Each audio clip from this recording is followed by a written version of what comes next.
Hey everybody, it's us, the Justicars, and you are just in time for all of our shenanigans. Can't wait to be here with you. This is our 6th episode. We have 2 more left.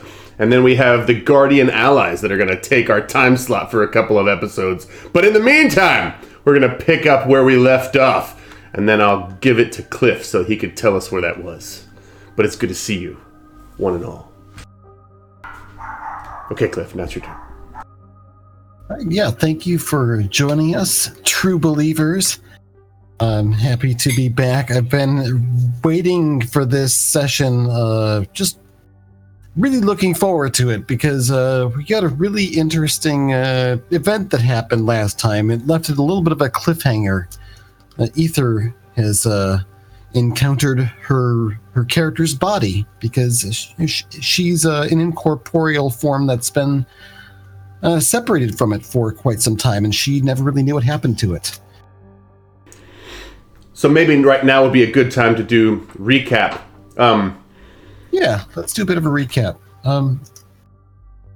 Quick question: Are we live? Because we are live.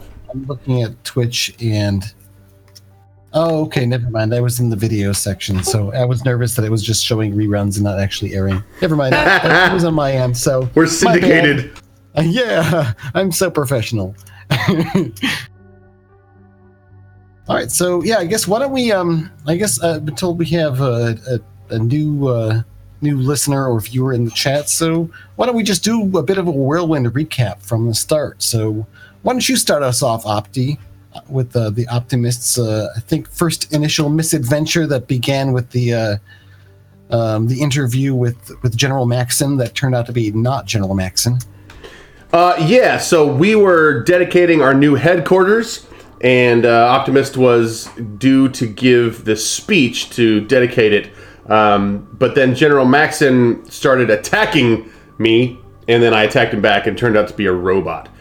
But meanwhile, all throughout the headquarters, everybody else is getting attacked too by various bad guys. And outside, there was something happening as well. I believe that there was some sort of like a rock and roll group.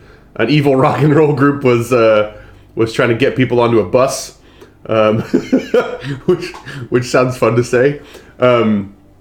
Buses, actually. Buses, yes.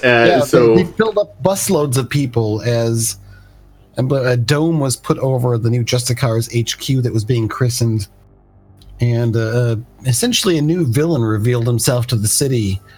Lang, why don't you take over and tell us about how that went? Because I think you were in the thick of things with Ether and Core, while Optimus was beating his way out of the office and trying not to get blown up.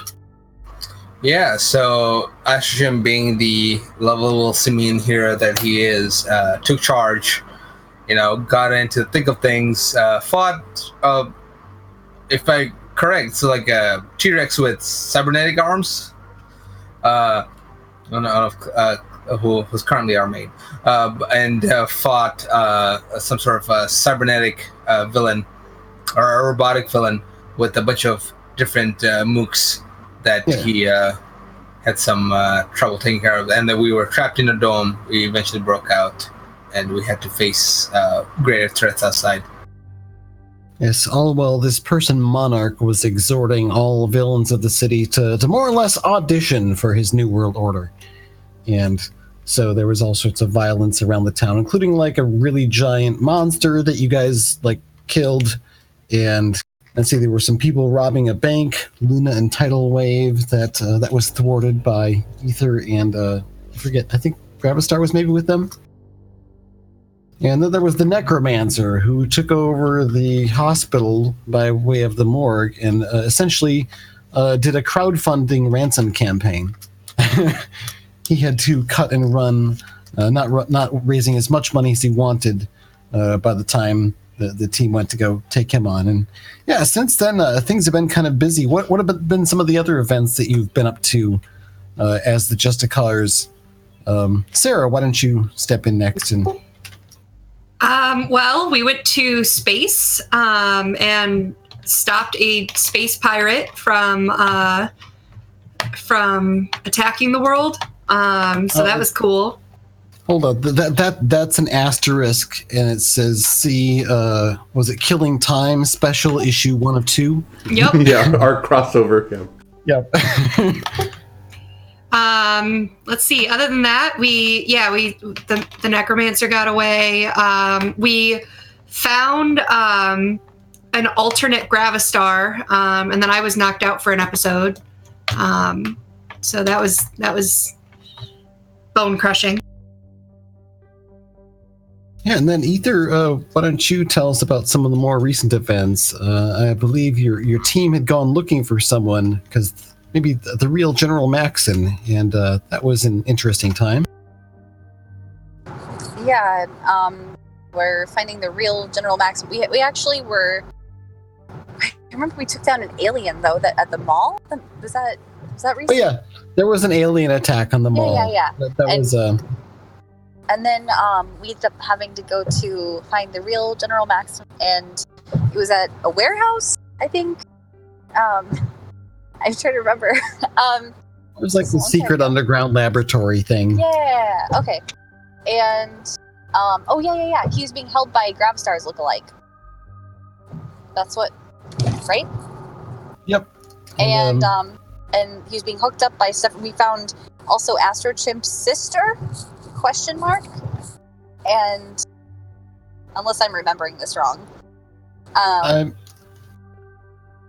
think that was in the same place.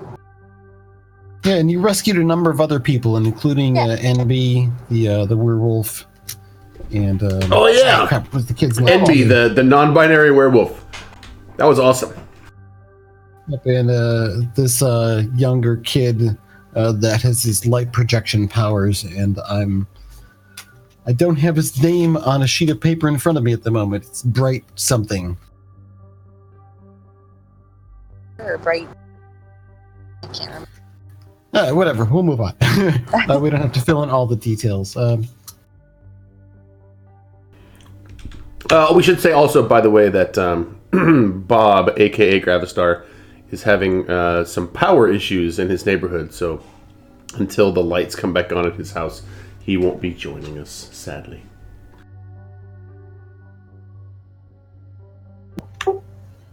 Yes, let's see. Most recently, there was a break-in or a theft at the Proudhaven.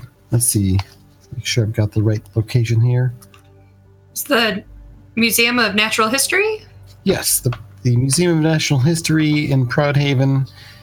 And there was a special exhibit being overseen, basically watched over by an Egyptian Egyptologist, Dr. Salma Mubarak, and it would have been a horrible, horrible diplomatic disaster if this exhibit had stayed missing. It was, but fortunately, you all managed to figure out a way to track down, essentially trace the portal or the magic that was used to steal things, and Core took in some chaos magic, and you found a warehouse where where the stolen goods were, managed to recover them, and had to beat up a gang in the process. Turns out Chaos Lord was involved and he got away, but one of the gang members happened to be Ether's body, which she had been unable to possess. But I believe you managed to knock her out or capture her. So I think both shoot and capture. So you're cutting out there. What did you say? Oh, I said I think both she was knocked out and captured. Unconscious and captured, yes. So I think that brings us up to speed to current events. There were a few other things that have gone on, but we don't have to go into all the details. I think that covers all the main points. Anything else any of you want to bring up or talk about that we haven't really discussed or covered yet? I just wanted to do a quick thank you for everyone for being so supportive during the Kickstarter and everything for REM. We are now officially funded. Yeah, we are in pre-production. I took this whole week off. I did nothing. It was great. And now it's time to get to part 2. So thank you guys so much. I really appreciate all the help, all the sharing, all the support. Really means a lot. There was such a big surge in the last 48 to 72 hours. Yeah, that's typical for Kickstarters, but it was definitely stressful and a challenge. We live streamed for 6 hours on Saturday, and friends and just people popped in and out of the stream and talked with me, and we talked a lot about the process up to now and everything. It was really it was a lot of fun. And right in the last 10 minutes before we signed off, we got the last $800 over the line, and we were funded.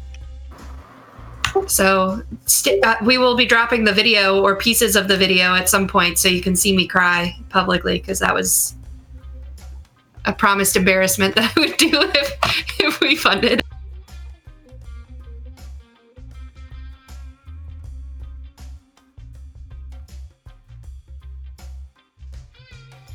I can't hear you, Mr. J. Oh yeah. So switch push to talk buttons because trying to be more consistent with my different things. All right. Anyway, so yes, congratulations on that. That is super exciting. I'm so glad you get to make the thing. I'm so glad I get to use you to make the music now. Yeah, that's one of the reasons I'm glad. I'll admit, I'm happy for you, but I'm also happy for me. I'm happy. Opti is also one of my my script writers, and content writers. So I'm really excited to work with you guys. I'm excited too. I'm not gonna lie, I was a doubter about halfway through, and I was like, "Oh man, this isn't gonna do it." And then it was a push. Came out of nowhere. Yeah, we were. Go ahead. I was absolutely convinced that it was not going to fund, and I was just preparing myself for that disappointment, and it just was floored by how well things did at the end. So I was glad to have my uncharacteristic pessimism turn out to be incorrect. Yeah, so mental note, if you're doing a Kickstarter, definitely live stream the last 24 hours. That was a huge help for us. We also we were right on track to fund for the first 3 days, which is super important. The middle time is a huge push for every Kickstarter, and finding new avenues and pushing harder and harder. And we had a lot of learnings from that. We didn't fall behind until the week of Gen Con, which we were hoping to get the word out and stuff like that. And I feel like we did. We had a lot of positive conversations and interactions, but nobody's in front of their computer for those days. So it's whether or not they remember to go home and do something about it. So we have learnings from that too. But yeah, the live stream saved our lives. Lifesaver stream. All right, so let's get to it. Let's start superheroing. Woohoo. Maybe. Damn it. Gotta get used to my new push to talk button. All right. So what I want to do is swipe to a scene a little bit later in time where you've captured Ether's body, and what are you doing with it? Her. Are you turning it into the authorities? Are you taking it back somewhere to do something with it? What are you doing about it? I'm going to try to figure out a way to kick whoever's there out, if I can. So I assume that means that we got to take it back to headquarters and let Astro Chimp run tests. Along the way, Ether had attempted to possess it multiple times and had just not been successful. Yep, I'm very frustrated at this. I'm very excited about running those tests. So, Astro Chimp, then where are you taking Ether's body? Back to the Justicars HQ or off someplace else? I think Justicars HQ is the best place. All right, and how are you proceeding then? Because she's initially unconscious and restrained.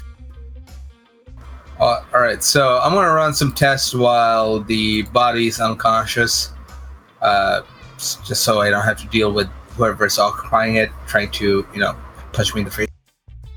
Okay, so there's a few frames of Astro Chimp working in the lab on one side, while on the other side there's the Optimist and Core speaking to the Dr. Mubarak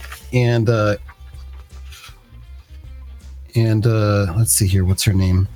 And Dr. Anna Tamarin, who's the museum director, with a couple of the security guards nearby, and they're obviously just body language is such that they're happy, they're relieved.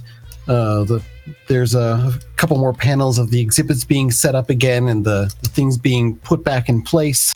And on another page, there's a panel that just shows Chaos Lord, who's essentially, it's picture Doctor Strange. He's dressed kind of like Doctor Strange. He's dressed up in these fancy robes. He's got a staff.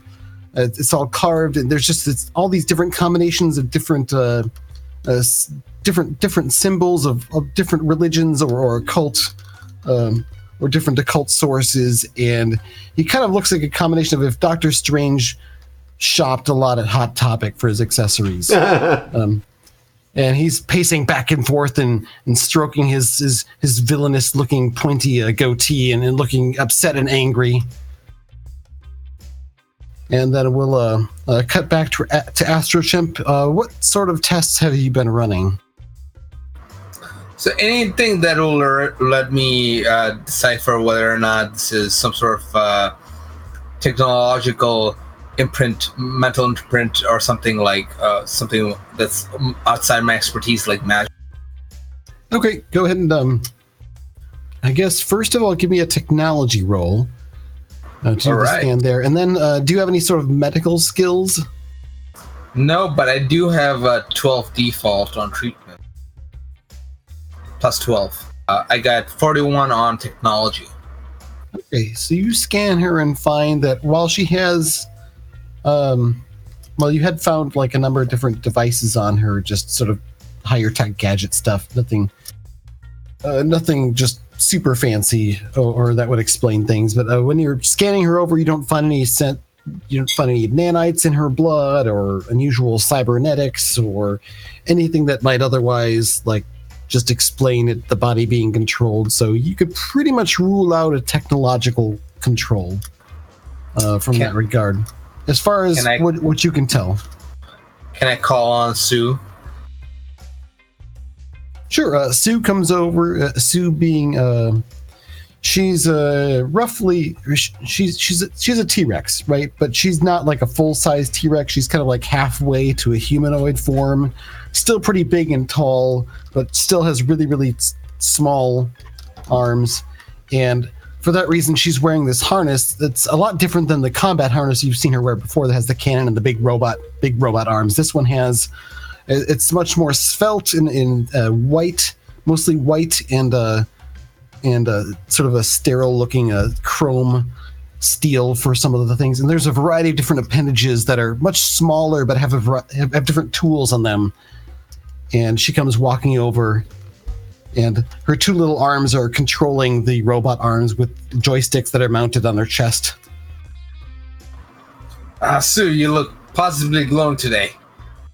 Oh, thank you, she says. And her voice doesn't actually come from her mouth because she can't really form words with a T-Rex mouth. It comes over a little speaker in her harness. You've generally found her to be rather pleasant to work with since she's joined up with you and has agreed not to be your enemy. And you've definitely noticed that she's quite intelligent, perhaps even, maybe even your equal if she has had the right Astro Chimp opportunities. level intelligence. But yeah, she comes walking in and says, "Oh my, running some tests on this. It's a captured criminal." Yes, apparently this is I recognize body. her. Yes, I know. It's Yes, his she's body. the leader of the Scarlet Ravens.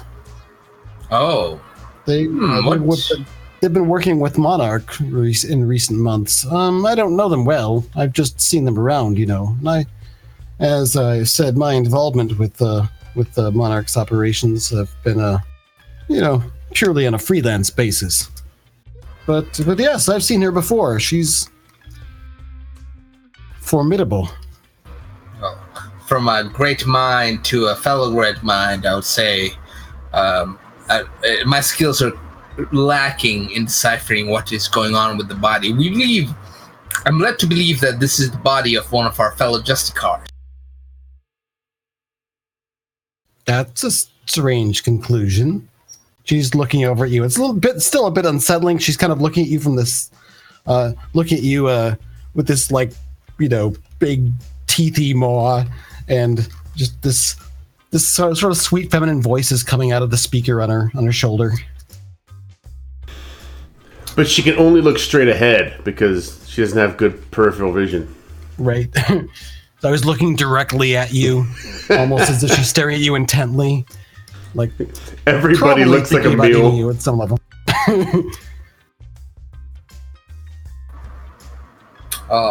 So how about you take a look around with your medical abilities are considerably more advanced than mine. Very well. Go ahead and make a roll. Just a roll as if with your intelligence, but a plus 10, but 10 ranks in skill. So, right. So my treatment was 18, so plus 10 would be 28. Just, interesting. Curious seems to be perfectly healthy, except for the, induced unconsciousness. And sort of runs down a number of different medical terms and things and different levels. Everything seems in order here. You said this was a body of a former Justicar? Yes. She was a Justicar?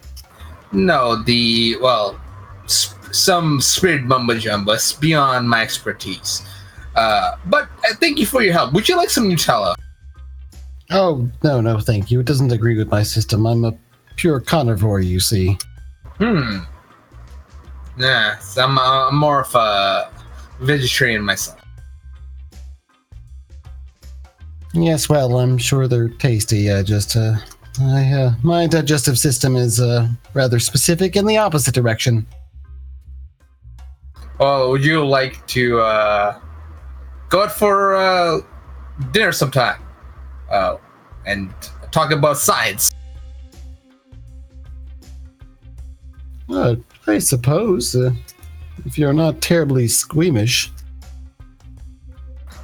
I've seen things in space you wouldn't believe. So, as I said, though, she seems to be perfectly healthy, and there is a person in there, as far as I can tell. They're alive and well and should regain consciousness as soon as you cease the sedative. So Ashram writes down a report and says, we must tackle this in more mystical ways. Oh, my. Well, I'm afraid the person I would know that's an expert on those matters probably isn't someone you want to talk to. I'll see if Justicars have somebody else on call. If we don't, we might...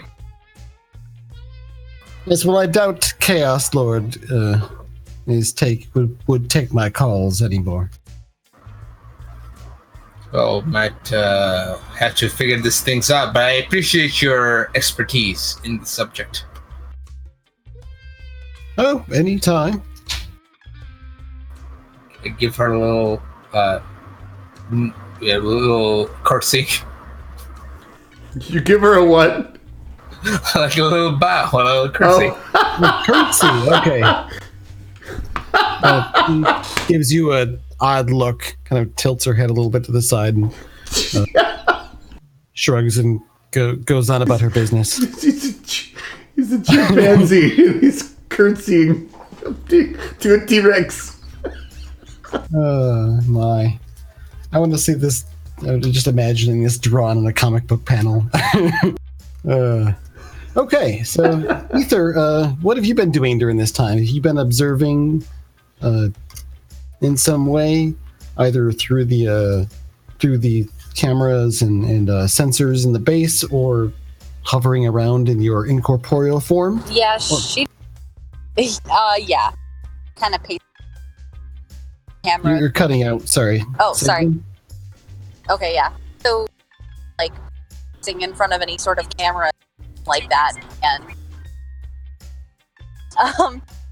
it's sort of basically getting really mad anytime she kind of opens her body or that. She's been every once in a while, I'm sure they probably had to shove her out of the room or whatever, go back in and try to force her back into. So Gravistar has been basically tasked with keeping you out of the room, like using his force field thing or gravity powers to just sort of shake his head and turn you around. And Yeah, she's pretty set on, because that's been what she's been wanting. So you are cutting out really bad a lot. Sorry. I think I'll switch over to the Optimist for now and see what they're doing. We'll come back to you in a little while. Hopefully you'll be in an area where you're getting a better connection. Optimist, you sort of stayed back with Core to oversee the transfer of the items back to the museum, and you spent a lot of time essentially just having to speak to Dr. Tamarin, and Dr. Mubarak is there, and she's found out about the theft and is just so relieved that the items from Egypt are back here. So, well, we're definitely glad that we could help. This is what we do after all. I mean, this is a relatively straightforward, robbery stopping. But I am a little concerned about my teammates. So, teammates plural. So if you don't have any further use for us, I think I'd really like to get back.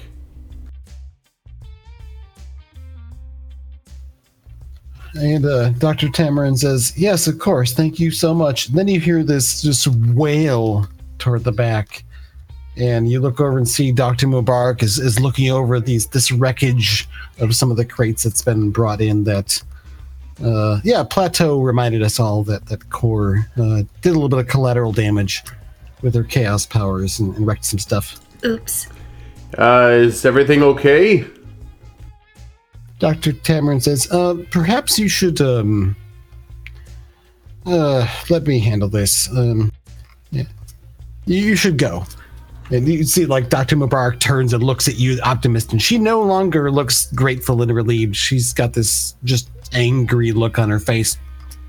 And she starts stomping and stalking towards you while it looks like Dr. Tamarin is moving to intercept. Yeah.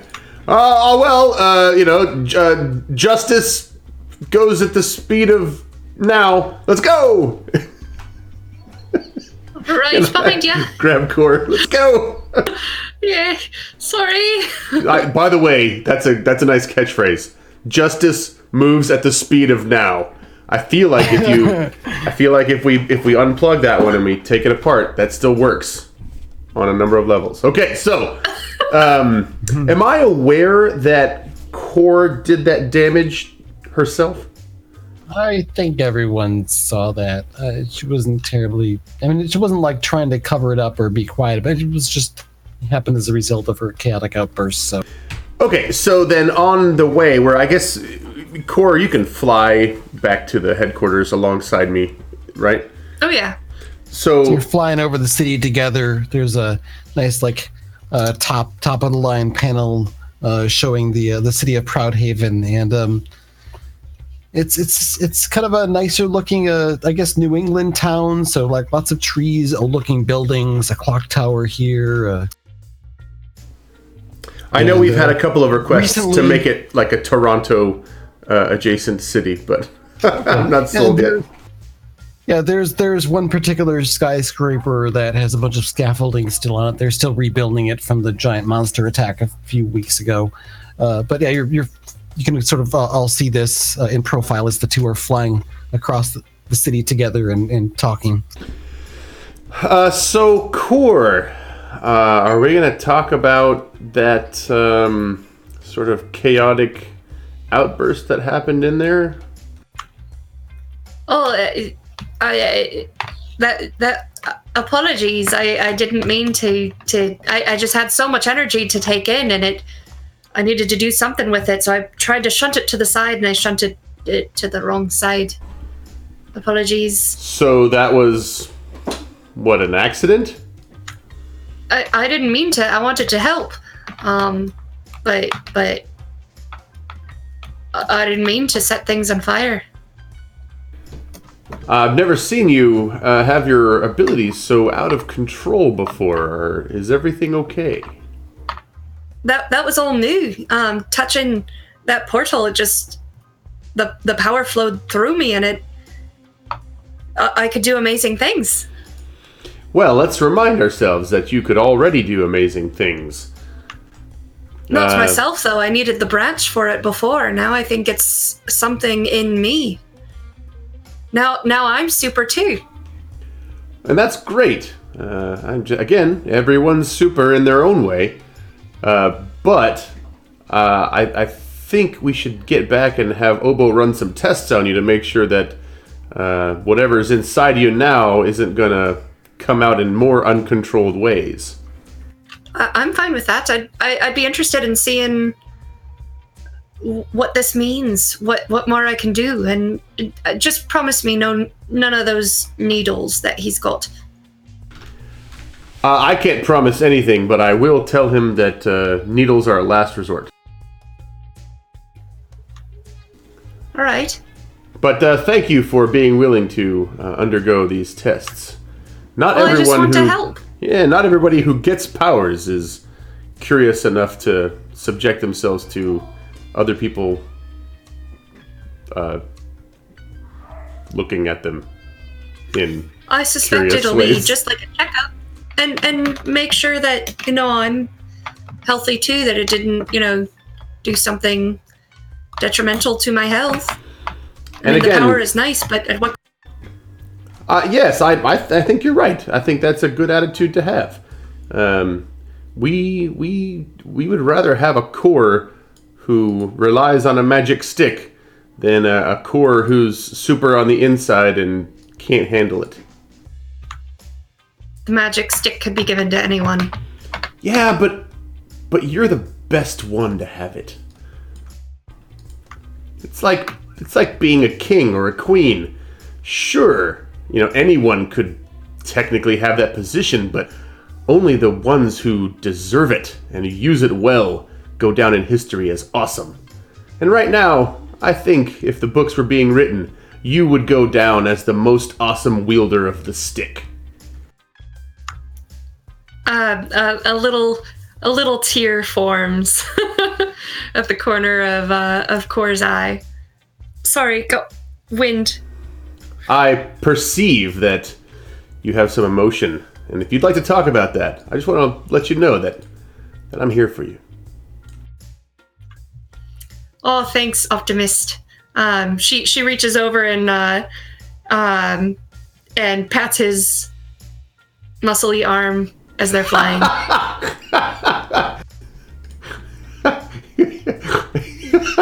He smiles a muscly smile, and they head back to the headquarters. In the background, the image of Opti smiling back is the grounds below, showing the Justicars HQ as you've arrived back on the scene. So, next we'll cut to you walking in, and I guess you're speaking in the sort of large, fancy opening great room, I guess, of the HQ. And Astro Chimp, you've stepped out there along with. I guess Gravistar is hanging back, and Ether is with Astro Chimp as well, as Optimist and Core come flying in. Okay, so rule number 1, we never talk about the museum again, and if you ever run into someone called Dr. Mubarak, just move on. Pretend you're not there and leave the room. She's definitely not our biggest fan anymore. I would definitely assume that if she ever got superpowers, she'd become a villain of ours. So, not that would ever happen, but I've been around the block a couple times to know that people who get upset by us in such a manner and get powers often become villains. Hey, never mind. Back to the topic at hand. Have you discovered anything about Aether's body? It's some magic mumbo jumbo nonsense. I didn't get a degree on magic. So that's a no? Anything at all? Any leads on anything we could track down, or? I don't know, Optimus. Do you know some sort of sorcerer around, sorcerer hero, magic type hero that know more about this? If we don't, we might have to get the Chaos Lord. Time up. Make him answer some questions. Well, all of my contacts that are magic related are not currently available. Being in some different hell dimension or such at the moment. I was supposed to have lunch with I was gonna make up somebody, and the first hero name that came to my head was Noodle Master. So, I don't know what that has to do with magic, but the Noodle Master, who's quite adept at the magic arts, is away in a hell dimension. But you said, did you say something about Chaos Lord? Yes, he seems to be quite adept at this magic stuff. We might, get him, cut some sort of deal with him. It doesn't seem particularly,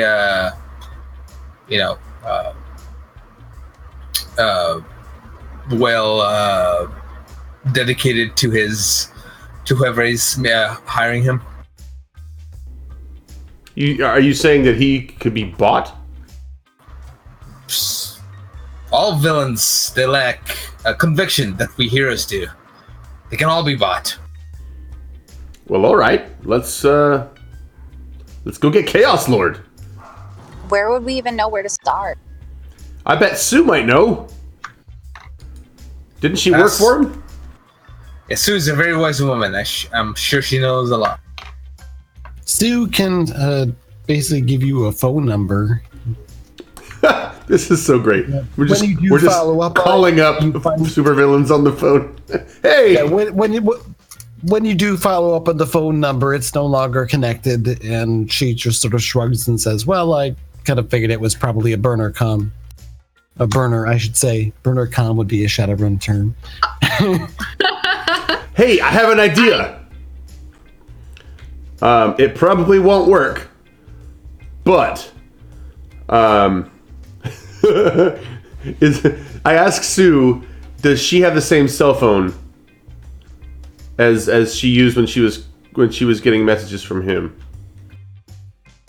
She says, no, I had it integrated into my harness. I've got a different harness now. It suits the work I'm doing now much better. And she sort of moves and wiggles her little various robotic tool arms. I wonder if we wrote a message in the sky, if he would get it. Like skywriting. Funny you should say that. There was an incident very recently. Let me see if I can pull it up here. And she starts moving around the joysticks and tapping on little keyboard things that are next to them on her chest piece control unit with little tiny T-Rex arms. And up on a screen in the room pops up, and it looks like it's a YouTube video. So holy shit! Look, somebody yells as it's moving and running with a camera. Which is, yes, this is in Texas near the NASA facility there. And apparently some sort of a prototype was stolen, and it shows essentially this thing zipping and moving and flying and maneuvering just impossibly through the sky like a UFO, and then it's leaving behind this trail of smoke and then zips away off into the sky, and then there's a bright light and a flash and no further sign of it. But then the camera pans back and says, oh, check this out. And apparently all that maneuvering with the smoke did some skywriting. It says, so long, suckers. And do you think that was Chaos Lord? Do you think that's otherwise relevant, or what? You just showing us a cool video? It's not his style. Somebody stole this spacecraft thing that they were building, I guess. And what was that flash about? It seemed pretty neat. The maneuverability of that. I've been running some numbers on the physics, and she starts going into some stuff that only probably Astrochimp understands. Sort of like picturing in the comic books, like they're conversing with each other, and there's these little mathematical formulas popping up in space between them, and everyone else just sort of in the background. Well, I don't know. Well, I guess we should probably investigate that sometime, shouldn't we? Astrochimp, you get a little alert. It's a buzzer thing that it just lets you know that the motion sensor in the room where the prisoner was looks like they're awake now. Oh, You've been a little light on the sedatives because it's dangerous to keep them unconscious for longer without inducing a coma, and so you've been kind of keeping it right on the edge. It seems like whoever is in there is in Ether's body is awake now, and moving around and struggling, but they're restrained, of course. Oh, looks like Aether's body's awake. Maybe we can do the old-fashioned way. All right, now at this point, I'm going to cut to a scene of outside in the front of the Justicars, and there's a little bit of a portal starting to open. We've seen them before. Pretty much anytime Chaos Lord's been on the scene, it's just sort of like magical disc that opens in space, and it's started to open. There's a little sort of trailing bubble for the text. It just says no, and with a ... and then the portal opens up, and this naked man is ejected out and falls on his knees in the ground, grabs his head and says no, and at that point those of you inside are getting a security alert. There being someone have just appeared on the front, just in front of your place. Outside he stands up. No, how will I keep him in? So what do you do? Astrochimp just got an alert that Ether's body woke up, and yeah, something weird just happened out in front. Someone apparently has showed up, and the base's systems are sort of reporting an error, like this is weird. People don't normally appear out of thin air. So okay, do we know there was a portal or no? All you know is like there's something going on the front lawn that the base is reporting as weird. Maybe and then that Ether's body woke up. So let's roll initiative. Why not? Right. I'll need somebody to roll for me. Sorry. I got a 30. I need a ready utensil. I'll be right back. Oh yeah, 27. That's the best I can do. I rolled initiative for Aether and got a 6, so there you go. Ooh. So never again. I guess it works. She's distracted. Okay, so we have Astrochimp on 30, Optimist on, was it 27? Yeah. Core, 9. And Ether on 6. I'm great at this. All right, so Astrochimp, what are you doing? I throw Core one of our buddy t-shirts and says, "It's time for the dynamic duo to take this thing down." And I fly out to see what's on the it was on the porch, right? Sort of the front lawn in front of the front entrance. You go flying out there, and you see out in front, yeah, it looks like there's like a naked man who's grabbing his head and struggling. He looks, just in a quick glance, he looks like he's battered and bruised, but not like horribly injured or wounded or hurt in a way you can see. As I chase Astrochimp out, I'm in my superhero uniform, but I'm like trying to pull the t-shirt on as I chase him. Optimist is next on 27. What's he doing exactly? Astrochimp just went flying out to see what was going on out front. Yeah, so I'll fly out too. All right, you fly out. The doors open. You can see out front. Yeah, it looks like there's this guy who's standing out on the front lawn. He looks completely naked, bruised. He's grabbing his head, sort of pulling on his hair, and just saying, "No, no, no, no, no." So I'll fly back in and grab a towel, and then fly back out and quickly wrap him in a towel. You come back out with a towel. That's as far as you get for now. Okay. And then I guess we'll go on his turn. He looks up at you, Opti, with holding the towel there, and you can see he's just got this pained, just desperate look and expression on his gaunt face. And he sees you as, "No, you've got to. Oh, you've got to kill me, please. I can't stop him. Not that I'm out of the circle now. Please kill me." Can we talk There's about no this time. maybe with pants on, friend? And then, Cora, it's your turn. You're grabbing the t-shirt and putting it on and heading out front, and you see this scene. Okay, so as soon as I see him,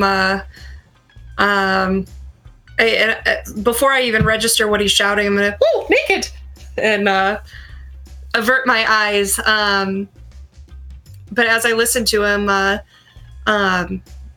I see the towel and I'm like, "Get him dressed! Somebody, we've got to help him! We've got to help him!" All right, and then it's Ether's turn on 6. Okay. You're still inhabiting your normal, vegetable body? Yeah. I've grabbed, I've started moving towards the other room where the other body is. Oh, sorry. So you're heading back towards your body then, and not out front then. Yeah. I'm going towards that, and I'm gonna grab a vase on the way. Okay. You get there and you see Gravistar is standing in the hall, and he looks up at you and shakes his head and waggles his finger. Looks like he doesn't want to let you in. What do you do? Oh. Can I see through any of the windows or anything? No, there's no windows into this room. I thought there maybe It's was. the end of a Okay. hall. There's a door. He's standing in front of it, so. You might want to check if she's awake. That's what we got the alert from. Go and give me a social skill test or just a charisma test if you don't have a skill you're going to rely on for this. Diplomacy, I think, would be the main Somebody one. gonna roll for me? It was a diplomacy roll? Yep. What's your bonus for that, Ether? I don't see one for. There probably isn't one. I gave myself not good social skills. Okay, so just roll the straight D20 roll. Okay. I see Ether have a +4 in persuasion. Yeah, do you want me to just roll the persuasion? I think you said impersonation, which would not be appropriate here. So There's just roll the deception. D20. Okay, you got it.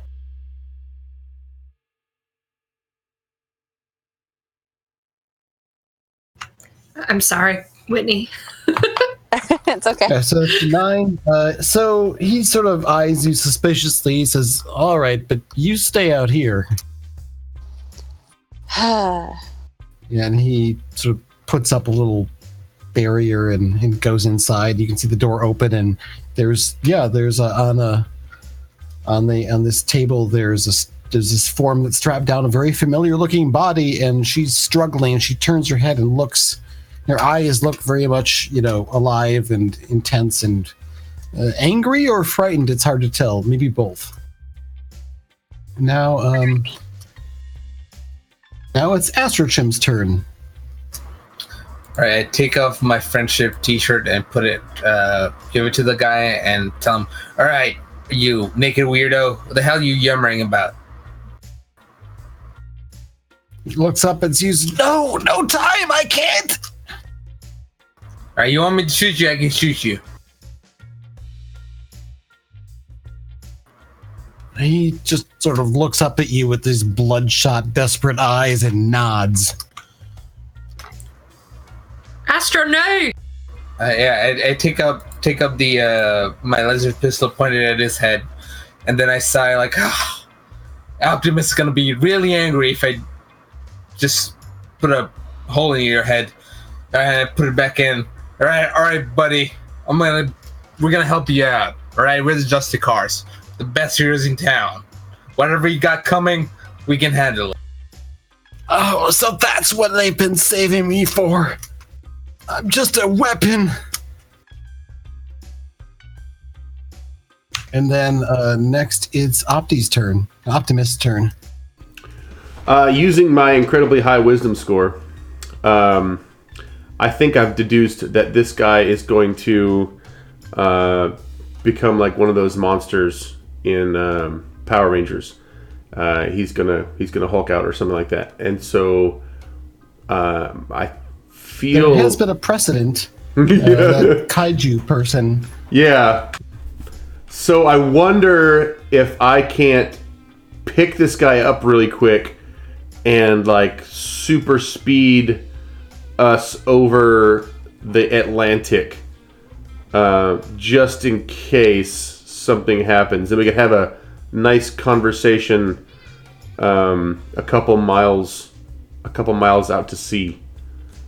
Okay, so first you'd have to pick him up, which would be your normal action, standard action to do that. So what power are you using for that, or are you just going to grab him? Let me see. I don't know if I have a power that will do that, but let me check. Look at chat. You can see my character sheet. And then there's just a matter of how far you can travel with a single move action. So you can't do just the whole full turn movement, but a single move action, that's going to be important because he goes next and there's going to be something happening on his turn. All right, I'm going to pull up my big character sheet. I don't think I have anything that's going to allow me to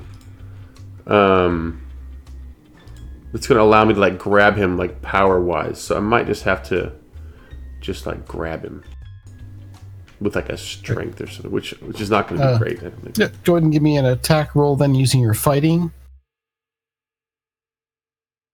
And any skill you might have in, I guess, unarmed or grappling or whatever. All right, my close combat.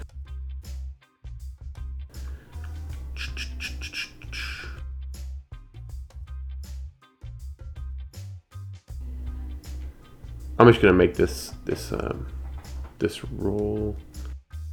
Should be pretty easy. He's not trying to dodge or anything, but you're just gonna have to hit a 10 to pull it off. All right, 24. That's a nat 20. Woo. Oh, yep, that's easy. You move in and scoop him up, and go flying off at an angle. How fast can you move? What's your speed rank? I have a speed of 120 miles an hour, but if I push myself, I can get it up to 1,000 miles an hour. Sure, but what's the actual rank? 6 and 9. Okay. So, looking at the measurements table here. No, not the metric one. 2 miles per round. Okay, yep. 2 miles, and that's with a normal move action, right? Not a full move? We'll say it is. Yeah, 2 miles. Sure. You go zooming off 2 miles. In what direction? This will be east, so like out over the Atlantic seaboard. So you find yourself over the seaboard. There's the coast. Just behind you, you can see the waves crashing against some rocks, and you're carrying this person, and he starts to get really, really warm in your hands, and on 10 he suddenly just gets really, really just stiffens all the muscles in his body and lets out this multi-voiced scream that sounds just demonic. And sort of around you, there's this glowing circle it's like a magic circle image, and it starts to spin around, and then something in the center explodes out in flame, and then that explodes out, and you see another world. There's lava and flames and these large winged creatures flying about, and a volcano in the distance that just constantly like giving off smoke and lava, and it just looks like an absolute hellscape.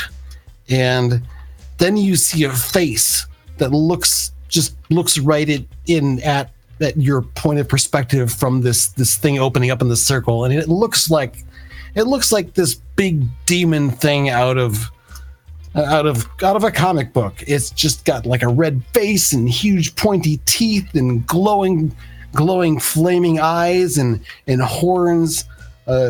Think Hellboy, but none of the nice stuff about him.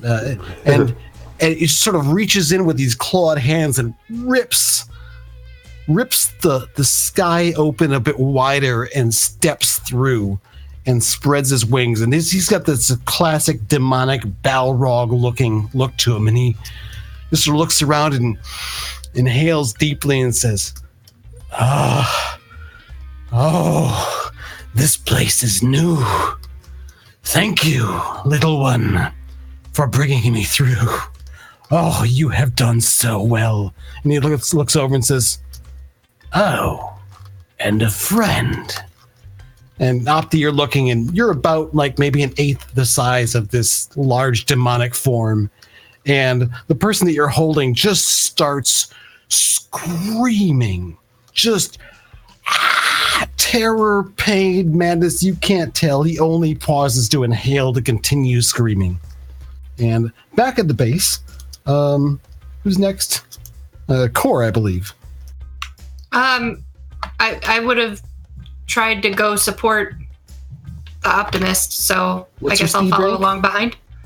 As soon as I shape change, I am like stupid fast. Okay, so you shift forms and fly off to follow Opti. It's not hard to trace him because he just went in a straight line more or less off in that direction. And there's this weird like rent in the sky with like smoke and brimstone and flames occasionally coming out of it. And there's this big demon looking thing looking down at Optimist, who's holding this guy who's just screaming. Hello? Is this a friend of yours? And that's pretty much your action to transform and get up there. But what have you transformed into? We'll do Giant Eagle for this. Okay.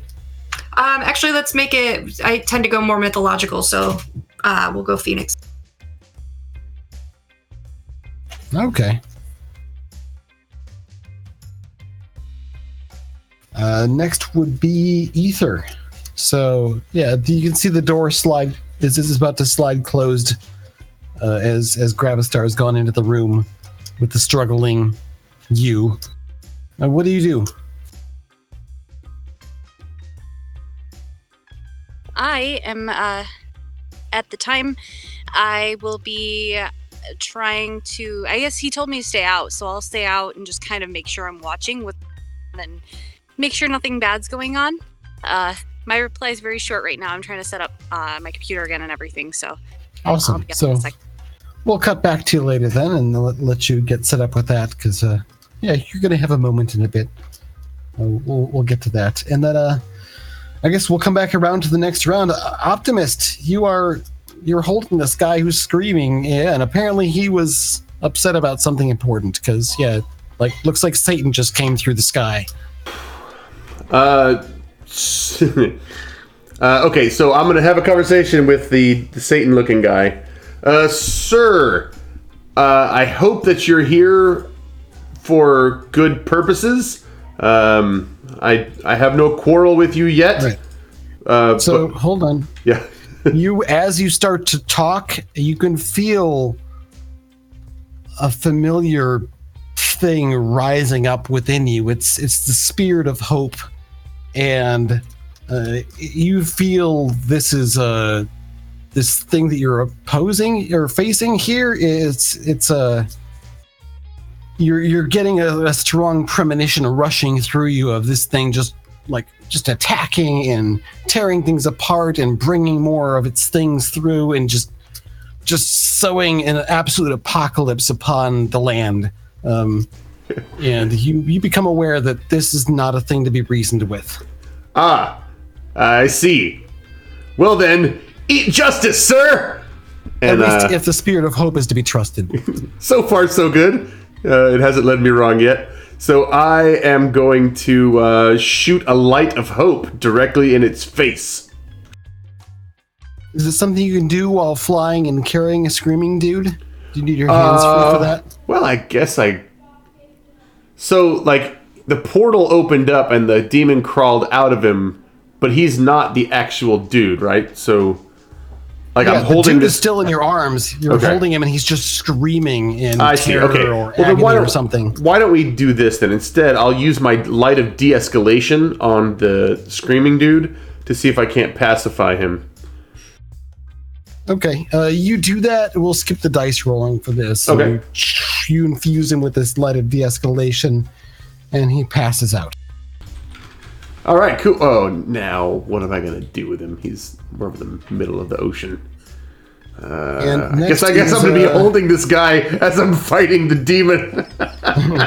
That was your standard action. You doing anything else? No. Well, with my, right. I'll sling the guy over my shoulder and turn him like away from the guy. So again, I've got him over my left shoulder, and now I'm like facing the guy with my right shoulder.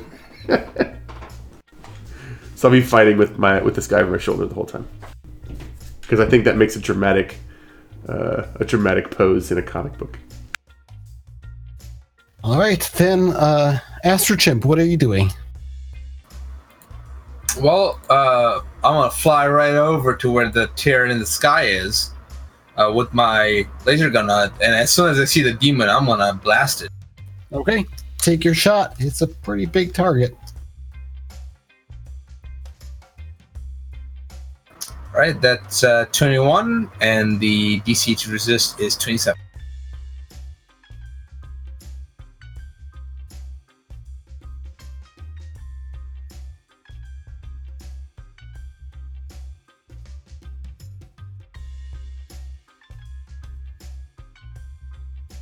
Okay, you shoot him. It looks like you zapped him a bit. You got a little sort of scoring on his wing, which he moved to block part of the attack. So apparently lasers work against demons. A good thing to know. But didn't seem to do much to him. You hurt him a little bit. All right, next we have... Oh, it goes. So I'm just having it go on the same initiative as that guy. So... it turns, and I guess it's going to turn and sort of look around at each of you, and it's just going to reach over to the rent in the sky and start. It basically grabs like the edge of it that seems like your world and starts tearing it like paper to make the rent wider. Makes it about twice as wide as it was before, so wide enough to drive a couple of buses through at the same time. And that's pretty much what he's spending his action doing, is making this rent in reality larger. Next is Cora's turn. All right. Well, seeing that my friends are now attacking it, I'm going to stop talking to it. And I'm actually going to, so I see that it seems like it's a fiery, right? Like you said, very red and eyes burning. Yeah, its eyes seem to be actually made of fire, as far as you could tell, and it's got sort of glowing smoke coming off along its spine. It's got this tail and big bat-looking wings, just classic giant demon Balrog-looking thing. Okay, then I'm gonna go ahead and kind of take my phoenix form and backflip while morphing into a giant blue dragon, and I'm gonna do an ice attack on it. Okay, make your attack roll.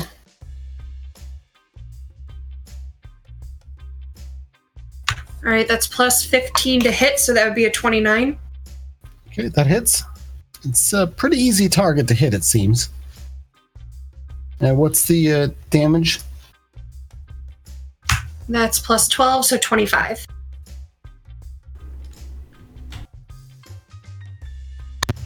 All right, yeah, it does seem to be super effective as the cold kind of washes over him, and he just sort of gets tighter and just seems to clinch in on himself some, and his wings are frosted over. It seemed like that bothered him more than the laser beam attack, but he's still not going down. Next would be Ether's back. We'll cut to her later. She's still setting up her computer, so we'll go back around to Optimist, what are you doing? You're still carrying this unconscious guy over your shoulder now, but yeah, he's not screaming and struggling anymore. Well, he wasn't really struggling before, but yeah. So he's not. He's just slung over my left shoulder, and now I'm gonna give this demon guy a full blast of hope in the face.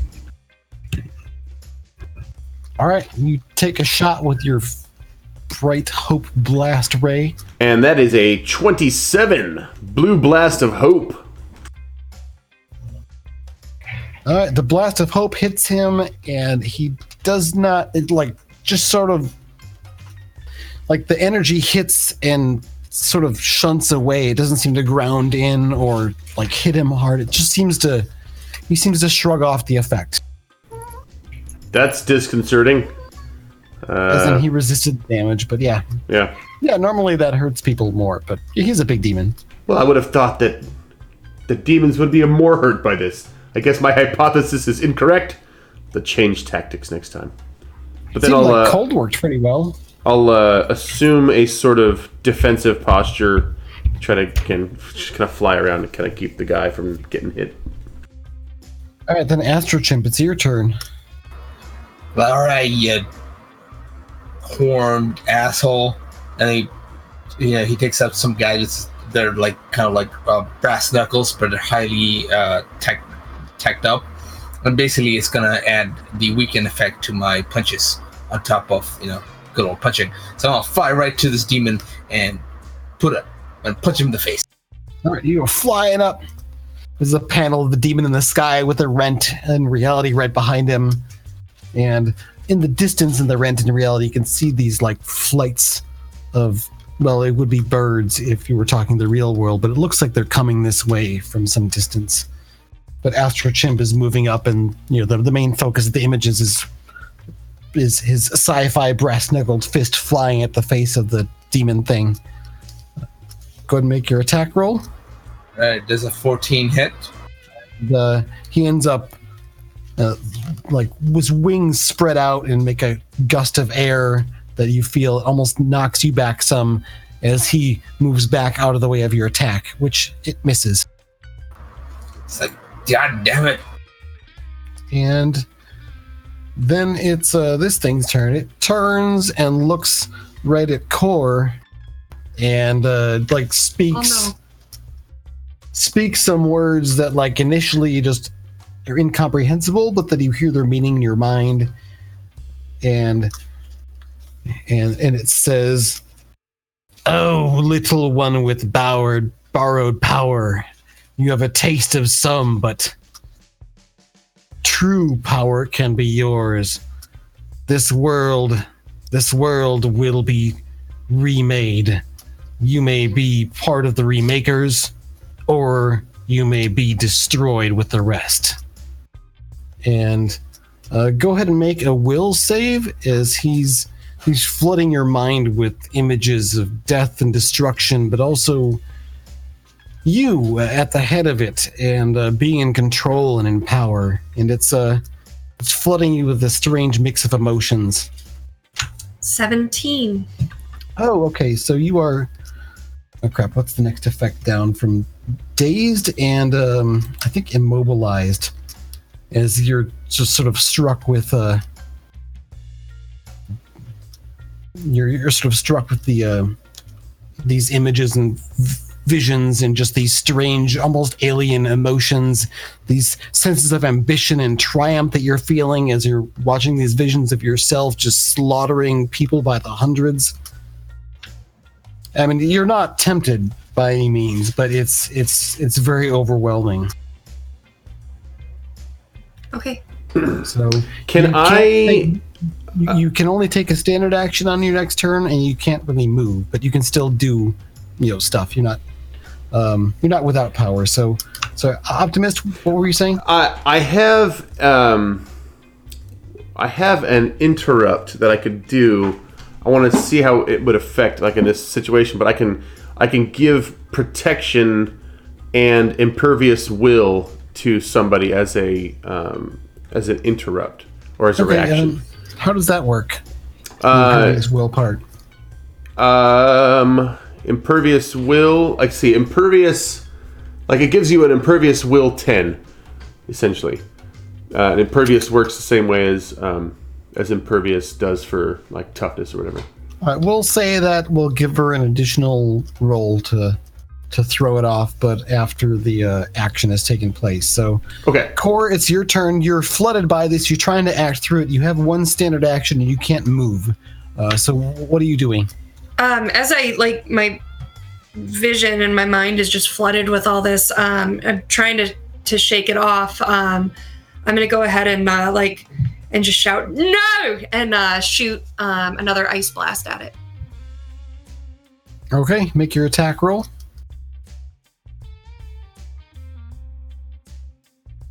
That's plus 15, so that would be 30. That definitely hits. What's the damage on that? That one's plus 12, so that's 19. So you don't roll for that. It's plus 15 Oh. the effect, so 27 would be the DC. So you hit him, and it looks like you're continuing to get him cold, and it's like he's definitely feeling very uncomfortable and hurt by it, but he's still up. You haven't dropped him yet. And then next we go to Optimist. Okie dokie. That last thing didn't seem to bother him, so I'm going to bow out of the fight real quick and run this guy back to the HQ and drop him off with Aether to watch over, and then I'll run back out there. Okay, it'll be your turn for that then. And then next is Astro Chimp. Right. Astro Chimp kind of cracks his gauntlet and knuckles and says, "I'm done monkeying around," and he's gonna go in for a good old another. All right. 29 this time. Oh, 29 will hit. Right. So this not only does damage, but also weakens his. It also weakens his toughness, and that the DC for that is 18. Okay, so the toughness effect you're pretty sure didn't work, but it does look like you did more damage to him still. So, but he's tough. He's still up. None of you have landed a decisive blow yet. And then on his turn, he lets out a roar and leans his head forward as if he's going to yell at Core, but then just a powerful column of fire boils out from him. And it goes streaking towards you, dripping lava that falls down into the ocean below in its path. He hits a 25. What do I roll for? It's your dodge, so it's 10 plus your dodge bonus. You're not rolling anything for it. It's 10 plus the bonus.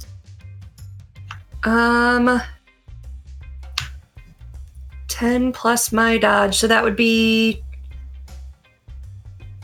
20. Sorry, you cut out. What's the number? 20. All right, so he definitely hits you. Roll your toughness. 17. All right, so you fail by 5. For just a moment, I'll be right back. I fail by 5, and then he walks away. If only Noodle Master were here. If only. I mean, Opti just ran away. I feel like protecting a civilian is not the same thing. It's all right. I forgive you. Noodle Master owes me noodle. We're gonna have one of those at the end of the Avengers, the shawarma cutscene. Yeah, when we're all eating. So, chat, help us figure out how a guy named Noodle Master is also a master of a mystic arts. I mean, clearly, being able to make noodles also has, some tangential benefits to sorcery. Right, I feel like a noodle shop, like in like a Chinatown or something like that, would be like a perfect place to like actually, also like double as like a headquarters for somebody who's just like super badass. All right, so Sarah, make another will save at +10 to see if you can shake off the other effects, but you have been hit for some damage. It hurts, it burns, but you're still up and alive, and yeah, because you can still feel pain. You can tell you survived. My will was a 34. And you shake off the between the optimist's assistance and the sudden pain. You shake off the mental bombardment and you free yourself from its hold. And then it is I guess cutting back to Opti the next turn. So, Optimist, you've arrived back on the scene. It looks like an Astro Chimp and Core are giving it a run for its money, but yeah, Core just got blasted by something. It looks like she's kind of smoking and sizzling a bit. Okay, I'm going to I'm gonna say... Oh, I know what I'm gonna do. I'm gonna say that there was... oh man, how do I get this to happen? Okay, I'm gonna use a hero point to edit the scene and say that I saw an ice cream truck on my way back out. It was actually on the beach, and and I am going to use my Justicars to try to get the rest of the Justicars to lead this guy back to the beach, because I think we can overcome him with the power of an ice cream truck, since he's weak to cold. Which I know will not work in any other RPG, but it might work in Mutants and Masterminds. Well, Astro Chimp, it sounds like the Optimist has some sort of a plan involving an ice cream truck back at the beach, about 500 yards that way. What do you do? So I can do you one better than the ice cream truck, and then he tells everybody to follow Optimus' plan. And he flies over to the closest ice cream truck near the beach and says, "Excuse me, sir, I need your ice cream truck. Don't ask me questions. I'm the Astro Chimp.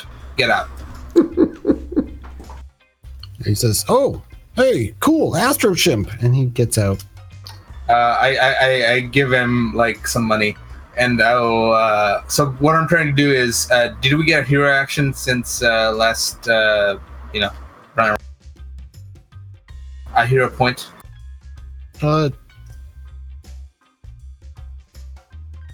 This is a new session, so yes. Alright, so basically, using my hero point, I'm going to jury rig this ice cream truck to basically have a massive ice cream cannon. Alright, so you're going to put up your bubble and start tinkering with the thing and modifying it? Yep. It's going to require a hero point, and I'm going to have to beat a technology roll of 34. Alright, let's see if you can whip up the ice cream cannon in time. 42. Oh yeah, there we go. So the bubble appears, you're moving around in a blur. Go ahead and tell us what we see when you step away from the thing after finishing the modification. So basically, the ice cream truck, half of it has been taken apart, and instead of the backside of the truck has been converted into some sort of ice cream turret. It's like a massive cryo gun that's powered by ice cream. You all realize that every time Astro Chimp does anything, it takes him like 3 seconds, and it looks like the equivalent of like a cartoon character like whipping up something like in super speed. It's got the sort of time speed bubble thing that's useful for inventing stuff. Does it come with the Acme label? Right? Oh, hey, we've got you on screen and everything now. Yay. So, Ether, you've been sort of hanging out back here while hearing over the comms. There's combat going on, and they're fighting some sort of a demon thing, and the Optimist, like, swings by, like, really quick and drops off this naked, unconscious guy and says, here, take care of this dude. He goes flying away. What do you do?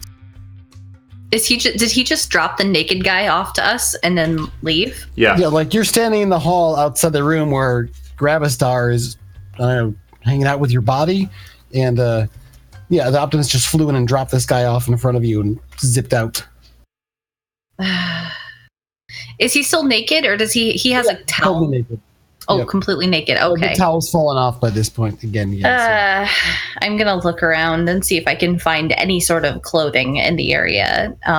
We're by the lab, so I'm wondering if maybe there's. Oh, sure. You can get some. And Sue actually moves up and, here, I'll take care of this, and sort of picks him up and puts him on a stretcher and starts taking care of him. Who are you? Oh, Sue? No, the guy that she grabbed. Oh, he appears to be unconscious. Oh, he's unconscious. I'm sorry. Well, okay. You look at him. Actually, he's not quite unconscious. He looks like he's maybe in a daze or a fugue of some kind. He's been optimized. Okay. De-escalated, basically. You've seen this before. De-escalated. All right. Is Gravistar still in the other room? Yeah, the door's closed. All right. And I'm sure I'm hearing a bunch of stuff going on at the other part of the building from where I'm at. I might regret this, but I'm gonna try to possess the naked guy. Damn. Oh, okay. Because I know if I spend a hero point, I have a possibility of like getting a little bit into their brain a little more and being able to see some memories, and might be able to figure out who this guy is. Okay, so he fails his save, so you slip into his body and sort of take it over and subsume his consciousness, which is easy because he's just sort of in a dazed fugue state at the moment. Okay. But still conscious, sort of.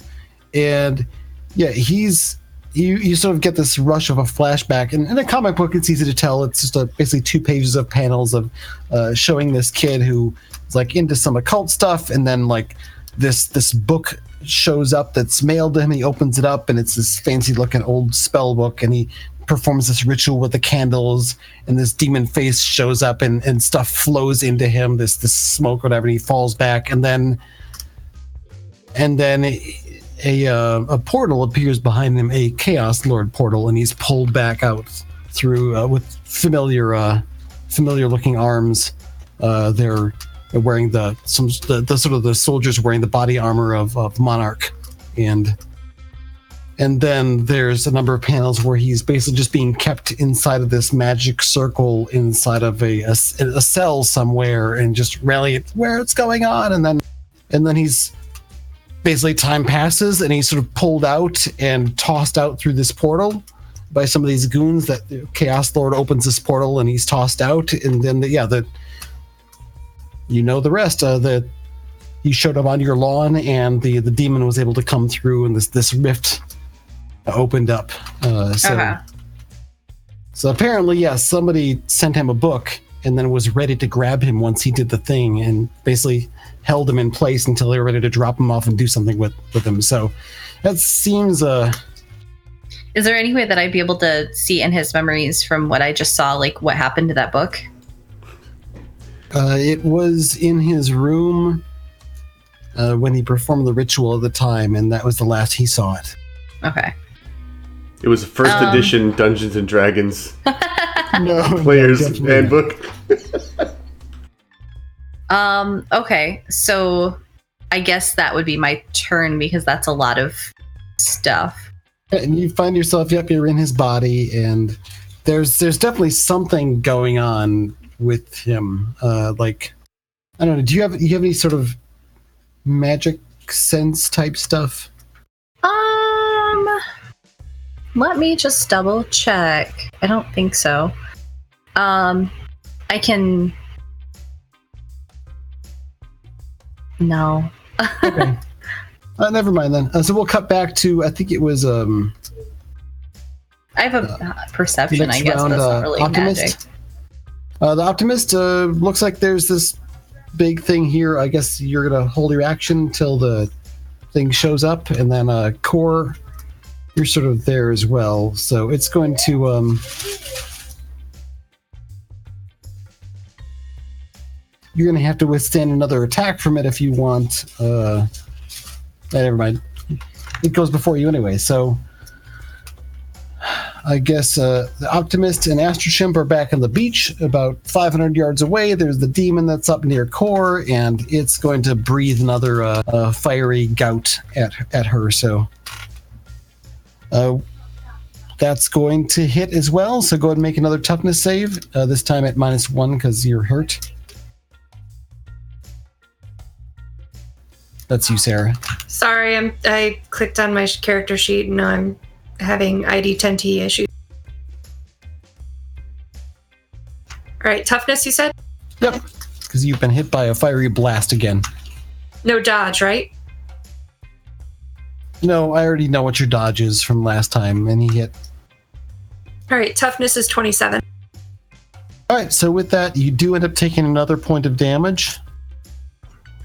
But Okay. It's not as bad as the last one, so you just failed by 1, actually. Okay. And then it is your turn. All You're right, going to so fly over to the beach. yeah, if possible, what I'd like to do, because it made me real mad by putting stuff in my head and then hitting me while it put stuff in my head.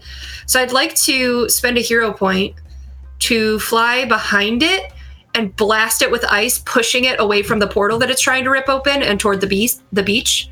So like we make it move.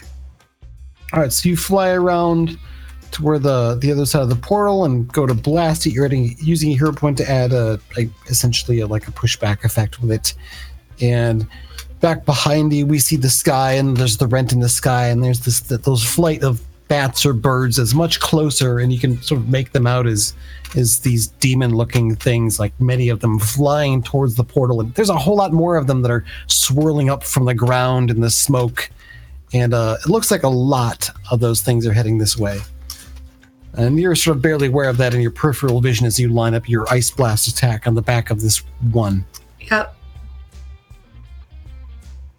Okay, so roll my attack. So roll your attack. So that would be 30. 30 definitely hits. And then you said it was 15 plus my damage, which is 12, so 20.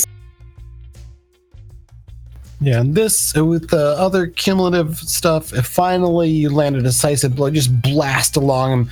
You not only push him back and around, but he sort of curls up into this just icy form, and his wings fold up and his legs kind of tighten in around him. And you realize he actually has 4 legs, 2 sort of smaller rear ones that have cloven hooves. The ones at the front are more human-like, but not like a full centaur body. This thing's freaking weird.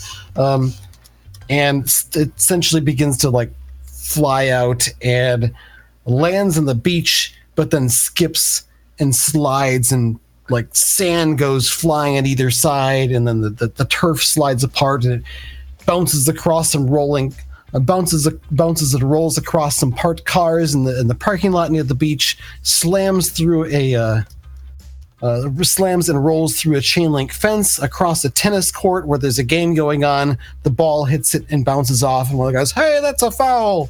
And then it smashes again, landing out into this other parking lot on the other side of the tennis court, like broken asphalt slid around underneath it, and sort of shudders there and sits, sort of folds in itself, almost like a dead insect. Cool. I call after it as it's skipping ahead. I call jerk, and then I look around and make sure nobody heard my profanity. All right, so yeah, now it looks like you defeated the thing, but there's still this hole in the sky. What are you going to do about that? I guess we'll go back around to Optimus' turn. All right, is the ice cream cannon ready to fire? Yeah, but it looks like this thing's been taken out and just went basically rolling past you, causing a swath of destruction. along the beach and the tennis court and the parking lots.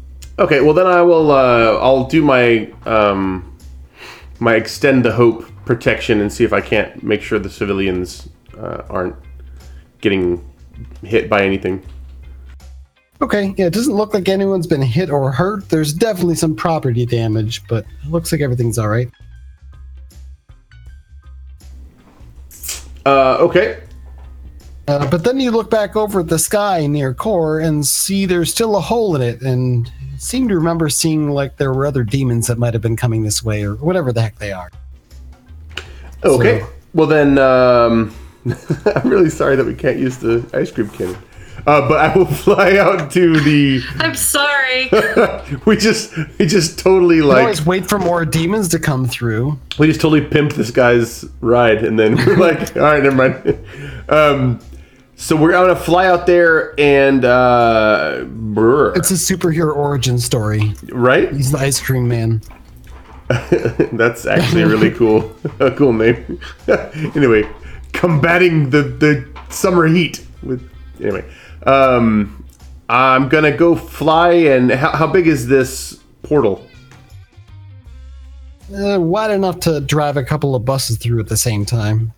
So I don't know, like roughly 30 or 40 feet wide, maybe 15 or 20 feet tall. It's irregular in shape though, like tears, as if the sky or the air were made of paper that's just been rent open. There's no more sign of like the floating symbols or circle or anything like that. All right, well, I'm going to go out there and wait for maybe, I don't know. I guess I can shoot it with a light of hope to see if that'll do anything. But I'm basically more or less going to observe and make sure nothing else comes out of it. So you're going to fly out and you're going to blast it with a ray of hope. And instead, you find yourself just overcome again with the spirit of hope. And Core, you see him flying up. He glows brightly. And essentially, the Optimist is overwhelmed and taken over by the Spirit of Hope, which does some cool, impressive-looking magic stuff and seals the portal. So, go ahead and describe what that looks like, Opti. It would if you were Jean Grey, you would have gone full Phoenix to do this, and then afterwards, you're going to go unconscious and start falling down to the sea. So I guess it would look like my eyes would turn a sort of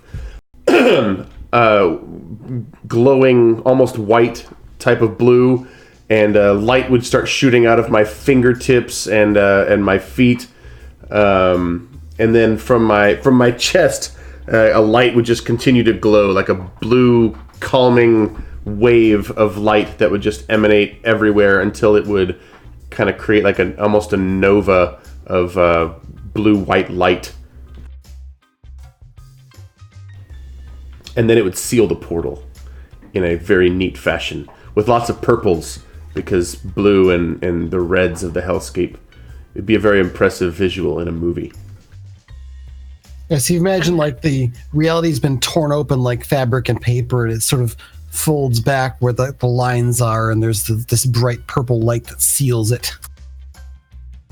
And so, what were you saying, Sarah? Just comment on the movie visualization of Opti's description. You said he's falling to the ocean now? And then you see he sort of looks over at you and goes dark. He's normal self, but then his eyes roll back at his head and he just begins to plummet. So can I swoop down and catch him? Yeah, of course. You swoop down and catch him. Or can I make an ice cream cushion for him to fall on?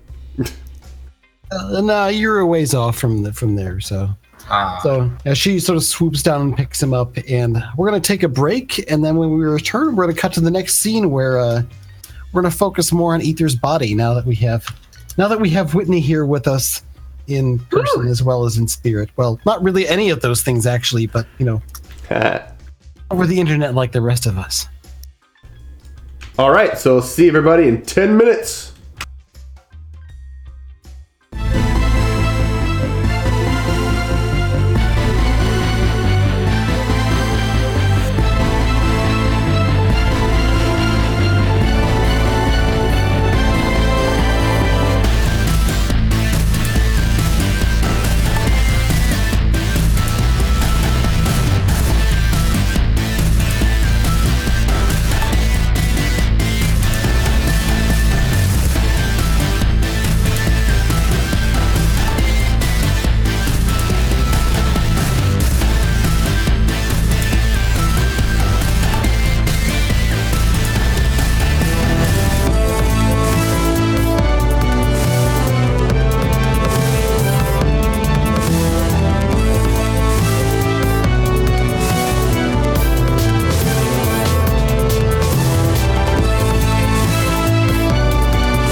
Hey everybody, we're back.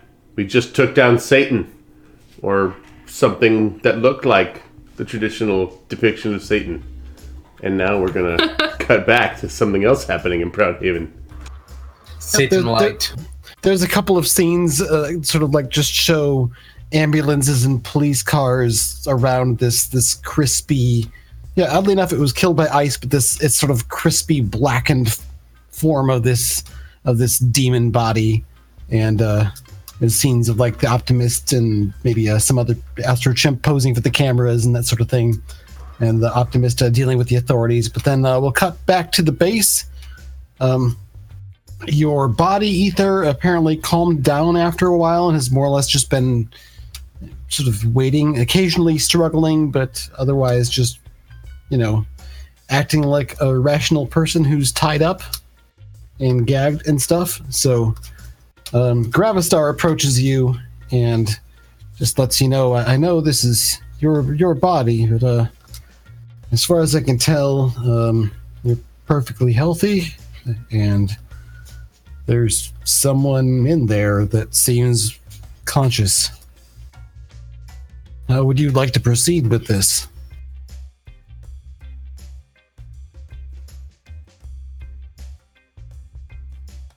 In the meantime, the naked guy is in the infirmary. Sue's watching over him. He's not naked anymore. He has a hospital gown, and he's unconscious and sedated and hooked up to medical machinery and stuff. We are still going to call him Naked Guy, though. Can I make it snow in July? Ether knows that his name is Todd. Naked Guy. I'm sure you could figure out something to make it snow in July. I mean, it wouldn't be like a proper real weather snowstorm, but localized weather phenomenon. You could, I imagine you could come up with a few different approaches to that.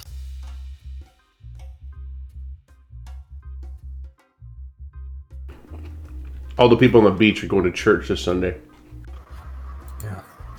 I've saved enough ice cream to make milkshakes for everybody in the beach. Sending it out to everybody who comes along. Here, follow Justicars on our Twitter. I get back to the beach and I turn back into normal core and I go up to Astro Chimp and I cough a little bit of smoke. Go, little help, I don't feel well. I give her. Ether, are you there? She said she was going to be a minute. Oh, okay. Sorry, carry on. I'm back. Hold on, I'm gonna get on the.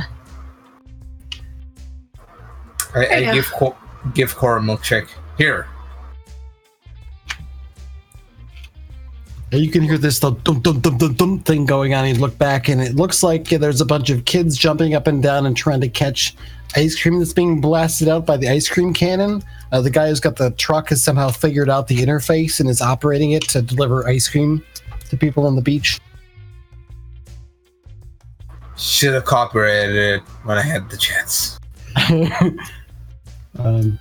So Whitney, Ether is told by Gravistar that your body struggles for a while, but then is sort of relaxed. Seems to be waiting to see what's going to happen next. Seems like there's a rational person in there, conscious person in there, as far as he can tell. They occasionally struggle against their bonds, but are otherwise, just sort of seems like they're waiting. How do you want to approach this? So I would have gotten out of the naked guy's body. Yep. I kind of did that just to see He's what in the his memories. Okay. And I'd be back in the one that I usually use. If Gravistar will let me in, I'm wanting to possibly help interrogate her. However, this is a delicate thing for me, so. He asks if you want to wait till the others come back from their errand. Yeah. In the background, there's a TV that's showing the news, like with different footage of like the beach with the rent through the tennis court, the cop cars around the crispy demon body. Little clip of some video footage from someone who was on the beach that shows like the bright purple display in the sky. Yeah, I'll wait for them. All right, It's not like it's going anywhere. The rest of you are back, and we're sort of cutting to a classic-looking interrogation room. I guess there's another chamber nearby. No need for the dual mirror thing. There's cameras and sensors and stuff that in a nearby room the rest of you can view. Who's actually going to be going in the room to interrogate the prisoner? If that's what you would call it. I want to, but I probably shouldn't go alone. Yes, you've got a moment just outside the interrogation room. Gravistar lets you know everything is ready when you are. I've got whatever nullification fields up that we can muster.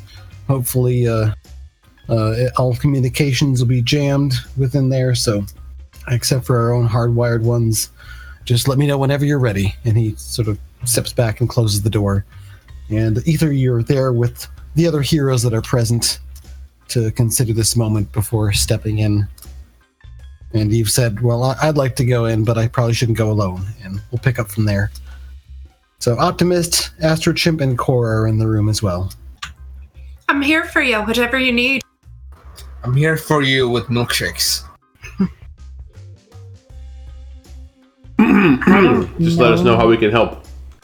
I don't know who that is. I think we need to figure that out and get whatever information out of her we can, and then I can figure out some way, if possible, to kick her out of my body and be able to have that again. I guess if anybody wants to come in with me, we can. I'm not too thrilled with whoever she is. So I'd rather not get violent with her, but, you know, I'll feel the bruises later, I guess. I'm sure we're going to be able to solve this without beating yourself up. I was hoping you'd say that. Okay. We have a potential person who might know how to solve this if we can't by talking, and I'm willing to go kidnap Chaos Lord if it comes to that. But let's try the talking first. So we try the talking. If there's no talking, we go kidnap Chaos Lord. Yeah, that sounds fine. All right, let's do this. So I'm gonna step in. I don't know who's coming with me. Is Opti will. Okay. Okay, so we have Optimist and Ether wearing the body that she normally carries around that has apparently been vacated as far as she can tell. Yeah, her normal body is like 50s housewife looking thing. Not the edgy ganger that she was. In the center of the room is a stainless steel table that's mounted at the floor with a seat behind it. There's manacles on the feet as well as hands. As the person there is this very familiar body to you that you hadn't seen in a long time, except in a recent battle. And she looks up defiantly, like just sort of glazes her eyes past you and settles on Optimist, and her eyes flare with angry recognition. And she sort of twists her mouth in defiance and watches as you approach, discounting Ether completely in the room, focusing completely on Optimist. I'll tell her, I'm just here to make sure that you don't get hurt. I'd like you to talk to my friend here. She looks over, spares a glance at Ether, and then back over Optimist. Just sort of shakes her head. I'm not going to engage her at all. I'm just here for support. So I'll ignore her until she gives Aether the attention. She sort of sits forward and just sort of stares forward, giving that kind of classic look that you've seen 100 times with various different criminals or troubled youth, of the person who decided they're going to clam up and not talk to the cops. So, Ether, what do you do? I'm going to try to step in her line of sight, like kind of blocking where Optimist, so she was looking at Optimist, so I'm going to try to be like, hello. And once you get her attention, she looks up at you. Who are you?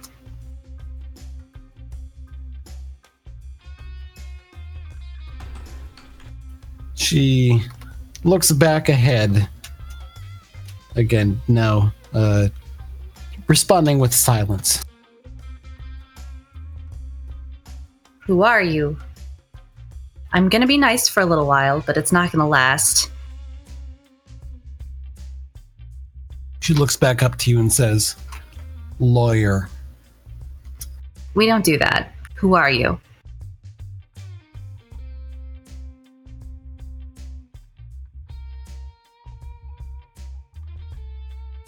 I know your name's not lawyer. No. I am requesting a lawyer. I'm not going to speak to the police or whoever you are. I'm not the police. Legal representation. I am just asking you a simple question of who are you? If you don't know, bitch, I'm not going to tell you. I'm gonna deck her. Okay, deck her. And she's gonna moves her head back and you're not like the cops, are you? No. Optimus is having an internal philosophical discussion about whether or not hitting yourself constitutes as violence. I'll feel it later. It's fine. Optimist, give me a like an insight check. Is that a skill in this game? Otherwise, like a wisdom bonus, I think. Insight is in fact a skill. Yeah, insight is here. Yes, the insight skill. That's a 10. 10 Not total? the best. Looks like, yeah. Yes, you're mostly kind of distracted by like, this is not kind of like how you normally would feel good about interrogating someone. But, she's not really hurting her badly. But and it's also her. And there's something like bugging you at the back of your mind, but you can't put your finger on it. It might just be the enhanced interrogation that's going on right now, but it might be something else. But yeah, you don't really pick up on exactly what it is. Just enough to give you that itch of there's something you're missing. So cutting back to Ether, what are you doing? Asking you again, who are you?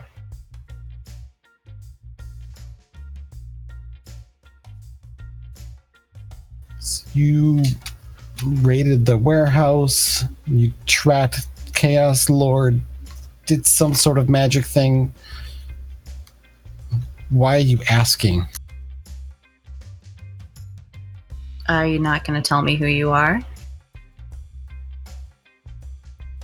Fine. I'll tell you who I am. I'm the leader of the Scarlet Ravens. That's bullshit. That's bullshit and you know it. She just gives you this dubious look, like, please. You don't know my business. I do know your business. Your hair looks like shit. You're obviously not taking care of yourself. Excuse me? I've been abducted, okay? Well, maybe that sounds like a personal problem. It is a very personal problem. And Optimus, give me another insight check.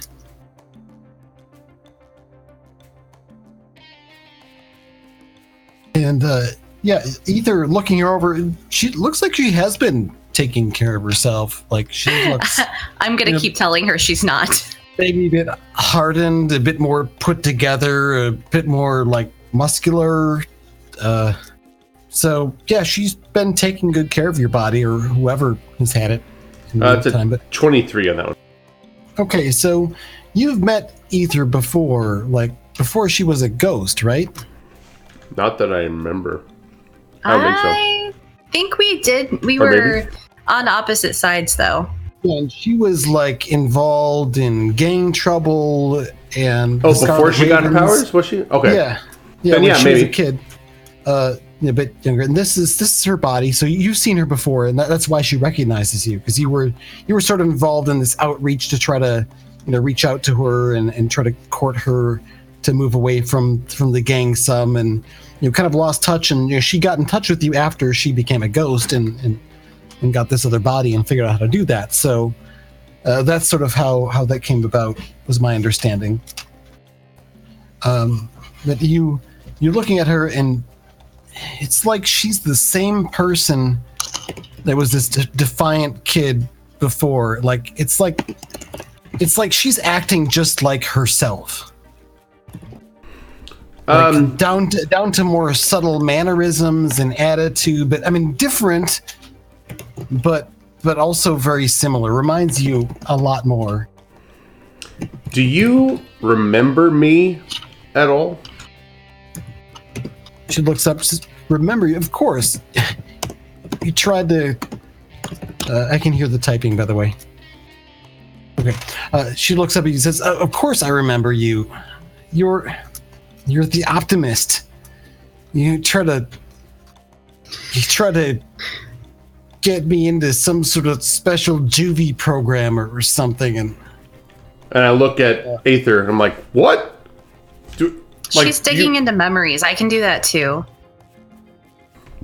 Except I don't know what. If you can dig into memories, then dig, all right? I wasn't talking to you. Just fuck off. You fuck off. No, you. No. She rolls her eyes and just kind of does the stare forward thing. I'm going to talk to Aether outside. I motion for her to come outside. And so we're going to cut back outside. Astro, Chimp, and Cora, while you were watching, what was your reaction when Aether swung a punch? I kind of had a go Aether moment, and started thinking about if there was maybe a way I could help through some of that magic that I came across. So I'm trying to contemplate ways I could do that to help. And Astro Chimp?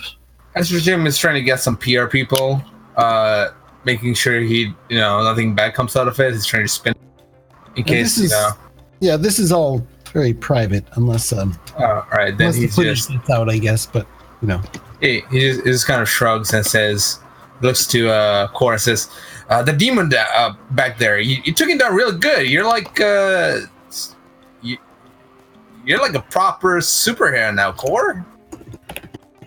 I'll turn and look at him, because I've got these thoughts going on, and they're not particularly good thoughts. So I'll kind of turn over and I've already started changing my eyes to be like my dragon eyes, kind of. So they're gold from rim to rim, and I just kind of turn and give him this sly look. And then says, "Oh, that's when it gets a little break from the Justicars stuff. Come up to space station. We can do some couple of routes around the solar system. Look for some aliens." You've got it, Astro. About that time, the door opens up and Optimist and Aether come walking in.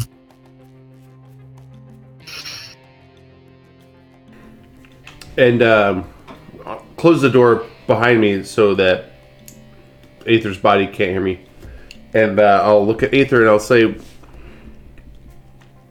just to eliminate all possibilities, we should ask her something that only you would know.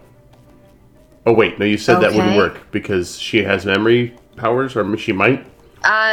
She won't remember something that happened when I was outside of my body. Right. But, what if she is you, but not? What if something She's else is going on? She's claiming to be the leader of their gang. That's not what my position was. But how long has it been? I don't know. A while. So maybe things have changed. But what if that is, or like a part of your personality or something? What if she's like evil you, or what if you're like, what if this isn't what it appears, or what if it is what it appears? There's a way you could find out. What if she's really another you? She doesn't know that you want to preserve that body, correct? Yeah. So what if we tried opening one of those portals and dangling her over it? Get her talking, and if she doesn't, then maybe we know that that she's playing you. That seems a bit extreme. I might have something a little less violent, but equally violating of the civil rights. Violence is fine. It's my body. I'm sure nobody else can. This is like the weirdest consent ever.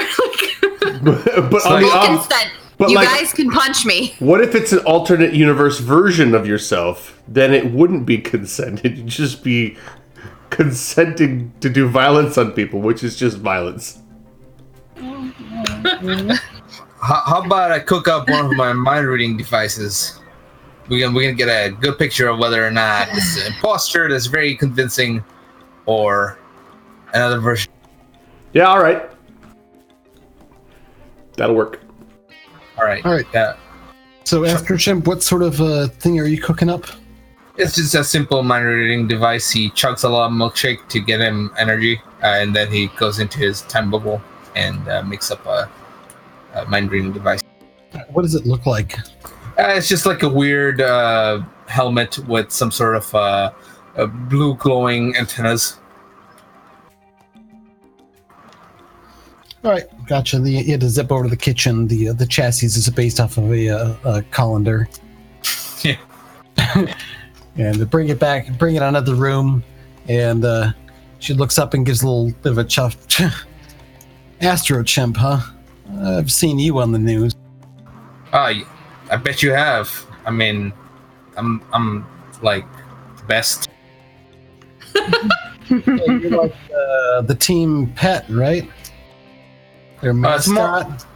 It's more like everybody else is my mascot. Yeah, whatever. They'll never count you as one of them truly. They'll always think of you as an animal. Whitney, sorry to interrupt real quick, but as Astro Chimp goes in there and Aether's still out, I'm gonna nudge her and be like, "You say the word, and I got you." She'll kind of nod at her, and yeah, she's gonna be a shithead if it's actually trying to be me, because I wasn't proud of those years. So something like what you were saying might actually work. So she looks up at Astro Chimp defiantly. I said, "Oh, the thing is, I am an animal, a very smart animal." And then I put on my helmet and I read. All right, cutting out there. Put on your helmet and I read her mind. Yeah. you place it on her head and flick it on. And what are its abilities and limitations? Is it looking into her past or her current surface thoughts? Exactly. That depends on. That depends on the degree I succeed by. So right now I got an 18, and she gets to make a will check. All right, I got a 15 on the roll. So that'll just be her surface thoughts. Okay, yeah, she's afraid, but she's trying to put on a good show of strength. Don't let them see your fear. Don't let them see your weakness.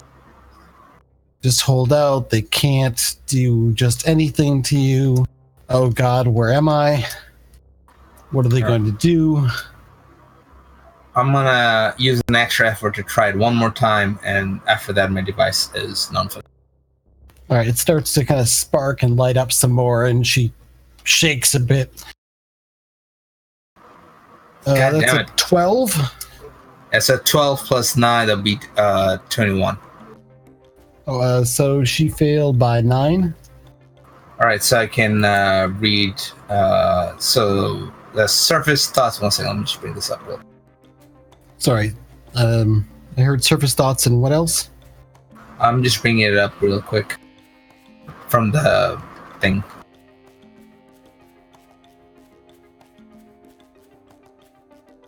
All right, so she failed by 9, so that's degree 2. Personal thoughts. You can probe deeper into the target's mind for information. You can essentially ask one question and receive the answer from the target's mind. All right, what is your question? Is she really ether, or does she believe that she's ether, or is she in that impossible?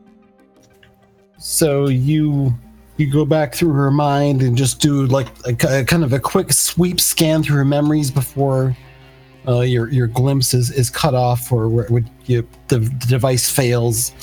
And what you get is you slip on through and go back and find that she was part of a gang that did a raid like this. They were going to pull off this heist on some sort of weird scientist in an underground lab somewhere. Something went wrong, but then after that she woke up and she was just like out on the street again near her gang headquarters, and went in and time passes. She ended up basically moving up in the ranks, taken out, and basically having the leader killed and taking over. And since then, working closely with Chaos Lord, and even hired by Monarch and working with him. As far as you can tell, with the continuity intact, this person might be the real person, or the original ether, and the one that you know might be something else that came of whatever happened in that laboratory. Can I make a super science check to figure out if there's a non-magical explanation for this, whatever happened? Sure, go ahead. I get a 40. Okay. Awesome. You think of a pretty reasonable possibility. The bad news is you get to tell us what it is. Geez, all right. So somehow whatever happened to Ether separated her consciousness, made a copy of her consciousness that is detached from her body and can, I guess, occupy other vessels. Sounds reasonable to me. And as far as you can tell, at that point of that moment, they're now two separate entities. Whoever is in this body has probably always been in this body and has never left or possessed other things. It may well be the original continuity of the person that Ether came from. You wonder what psychological effects that might have on someone to learn that. So I walk up and I grab. I make a gesture to Optimus because he seems to be the best at dealing with this kind of stuff, and I'm not. So I'm gonna give him a little gesture, like, "Hey, follow me to the corner." Okay, I will come alongside. And I tell him the stuff I discovered. Now's our chance, Ether. Okay, so as he's stepped away, looks like Kor's egging you on. Ether looks like Astrogen put this helmet on and got some information, like looked over at you and sort of like started a bit and kind of looked away over to Opti, and he's talking to Opti to the side. There's definitely something up there. You're getting the vibe like he doesn't want to tell you something. So yeah, Ether, what do you do? I guess we're gonna have to kidnap Chaos Lord. There's something up, and I'm guessing that it's gonna be difficult to just talk to this person.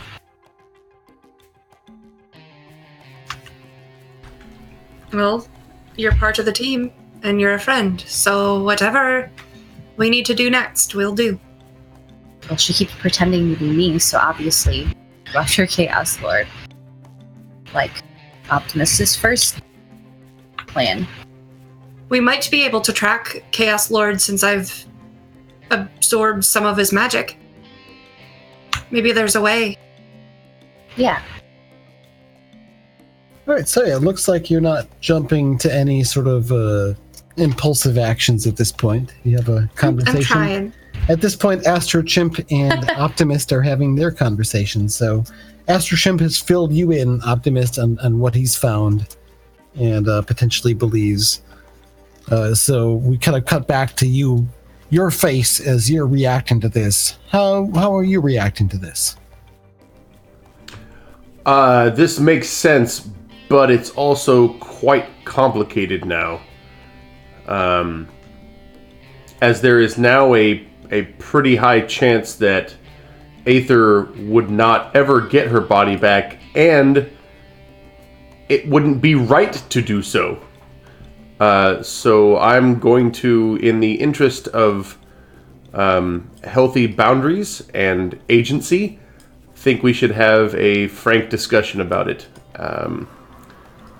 Maybe without Aether's body person. All right, so we're going to cut to another scene then where you're all hanging out. Optimist, where do you want to have this conversation? Do we have Conference like a room, a den, the great room entrance area that's got the big if there's fireplace, like a den, kitchen would be probably best. Okay, picture a Teen Titans like den then, with a giant TV set and huge, extra long curved sofa and extra chairs. The kitchenette behind that's the real kitchen, or the full kitchen is like on the other side of the building. So oh my god, we have like a Teen Titans burritos and pizza oven. We have like a Teen Titans group, right? Like Gravistar is Cyborg, and Core is Starfire, and Aether is Raven, and Astro Chimp is Beast Boy.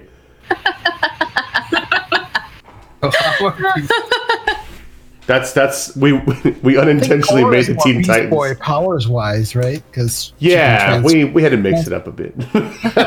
Astro Chimp is more like Cyborg because he's the techie. Gravistar and Optimist kind of both cover different Robin roles, maybe, but Gravistar is also a bit Cyborg. So then Aether is more like the Raven, I think. Yeah, I'm pretty sure that she's got that one locked down. Dibs. Optimist has got never mind. Let's move on in our comic book. So I'll make snacks while you guys are there's Nutella out, and like Sue comes up and is giving you a briefing on the person. He's rested and he's been dehydrated and malnourished. She's got an IV going, and she's keeping him unconscious for the moment because he seemed very distressed. And when she tried and let him wake up, he was very upset and nervous, so she gave him another sedative. So we have to talk about a potentially uncomfortable possibility. Don't know this is the case, but based on preliminary scans of your body, it appears as if this person has all the memories and actually believes that they are you. And after the accident happened, they woke up and went on with their lives. So in every meaningful way, they are you. And I'm not sure what that means for you.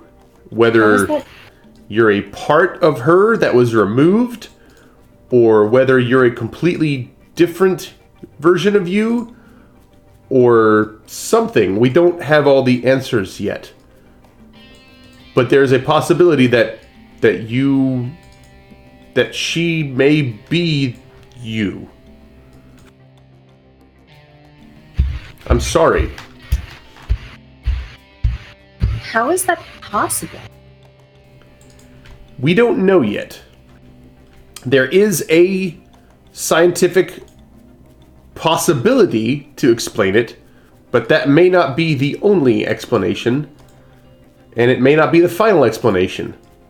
But as far as what we know now, she is either you, or she is you without the part that is you. I'm not following. How do I delicately put this? as you're conversing, there's occasional panels showing Sue going into the kitchen, washing up some dishes with her extra robot arms, and cooking up a TV dinner in the microwave as it goes, grabbing that off a plate and bringing it down the hallway, down the stairs into the area where there's a holding area near the interrogation room, and opening up the door to bring in some food. And there's Ether's body looks up, and Sue sets the food plate down, and she moves it out. And so these panels are sort of interspersed to show what's going on as you're having this conversation. Carry on. It would be difficult to wrap your mind around, but it is possible that you are only a part of yourself that was separate, or you might be a completely new entity that was created during the accident. Either How way... would I be just a part of myself? If I have all my memories and I don't feel not whole, except for the fact that I just don't have a body. What if, and again, this is only one possibility, you could be a completely new consciousness with all of your memories, and you could have chosen to go a different direction, but you also might be the good in yourself pulled out, and maybe what's left is just your worst impulses. We just don't know enough yet. So caution is the best way to proceed, I believe. Until we find out more. And so Sue turns around and goes to, her robot arm reaches out towards the door handle to open to go out. In the panel is her little T-Rex arm moving the joystick that controls her little robot arm harness thing. And there's a sort of flare of light behind her, and she turns to look and see, and sees Chaos Lord there, standing at one of his portals, smirking at her, and he reaches out and basically yanks this chair and some of the restraints and everything, just pulls Ether's body back out through the portal and closes it. And Sue sort of turns around and says, "No!" Back to you guys. Are we aware this happened? Not yet. I'll tell you when you are. Okay. Oh, jeez. Well, if you feel like you need a body, Ether, I have some expertise in biotechnology and, well, robotics. Get build your body better than any you have ever had. I don't want just a body. I want my body. I can make it look like your body. That's really weird that you can do that. I don't like that. Thank you, but I don't. I feel like getting to the bottom of all this is really more important. I can still inhabit this one. It's not a problem. Optimist briefly has the thought that if Astrochimp hadn't said that, he could have made it for her anyway, and then she wouldn't have known. But no, that would be wrong. Never mind. As Jim notes down in his, comlink or whatever, Ether doesn't like cybernetic bodies. So I think we can get to the bottom of this, but it might require tracking down Chaos Lord. And everybody make perception tests.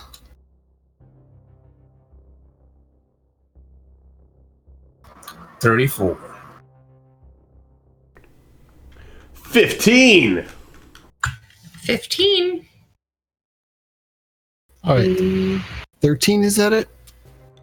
Did I not roll? Oh, 13. But I forgot to put You rolled my... a 1. Yeah, so that's why it's in a red.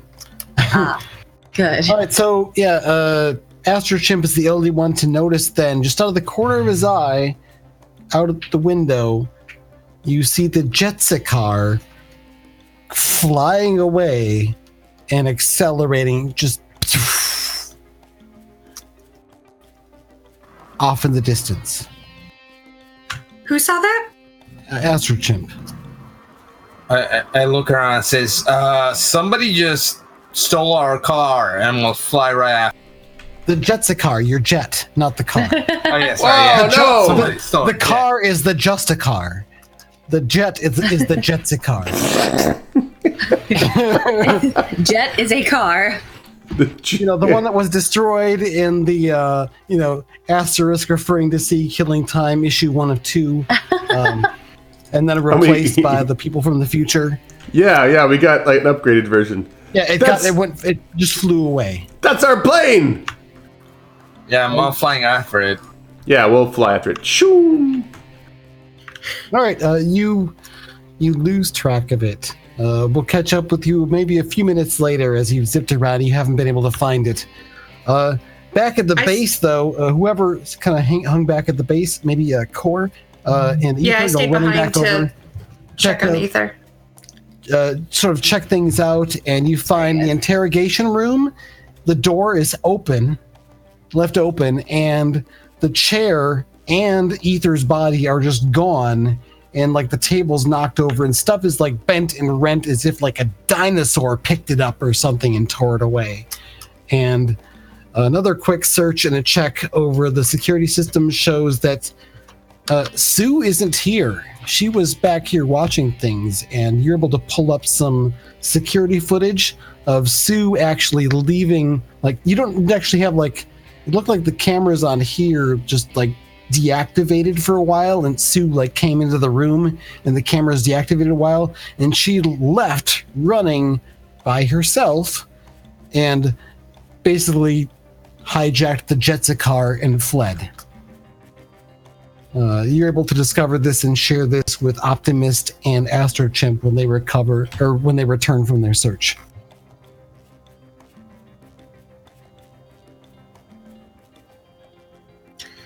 Right. So, I'm going to go ahead and this is aggravating. Chaos Lord is getting on my nerves. So, I'm going to go ahead and see if I can channel this new power into a portal. I turn to Optimist and I say, "This Chaos Lord punk has been getting one up on us ever since we all teamed up." And then I open like a. Hold on, just a moment. I do want to say that like none of you are aware that Chaos Lord opened a portal and took the body. I thought that was on security. No, that was on the comic book panels that the readers get to see. You guys, the cameras went dark and that went down. You guys saw Sue go deliver a TV dinner to the room and then come running out and steal the Justicars. After which, the room, it looked like I said, a dinosaur had torn the chair off the floor. But there's Sue left alone, so there was still no sign of Aether. Aether for real. Yep. So I have an uncomfortable possibility. There, you don't know, but it's possible that Sue ate Aether's body and then left. Oh no! Oh my god! That's dark, Optimist. I'm not saying that's what we should. I'm not saying that's what we should believe, but that is a possibility given the evidence. I think we should give her a chance to explain herself. I would like to perceive though for magic. I need to plug my computer in. It'll be like 2 seconds. Cool. All right, so Corey, you go walking over in the interrogation room and start feeling for magic and try to reconnect to that chaos power that you drew before. So go ahead and give me an arcane skill check. I don't have that skill. I'll let you default since you've touched things. Otherwise, you can spend a hero point to essentially temporarily tap into that again. I've already spent my hero point for the session.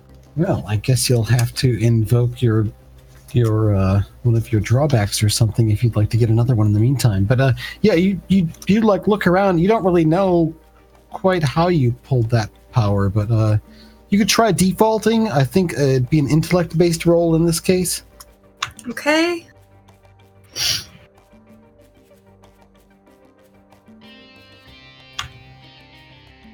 Four.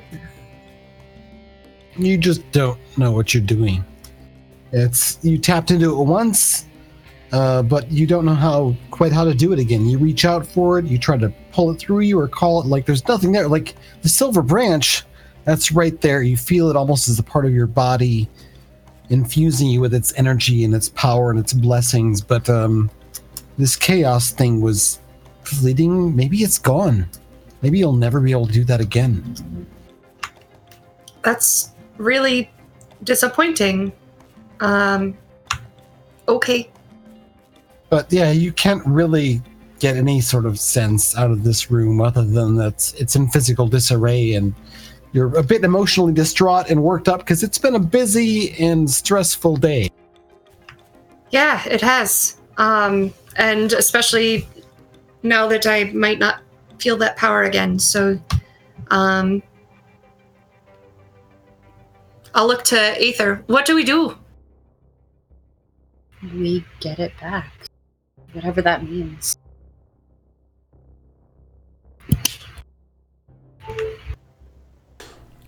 Do we have a way to track the Justicars?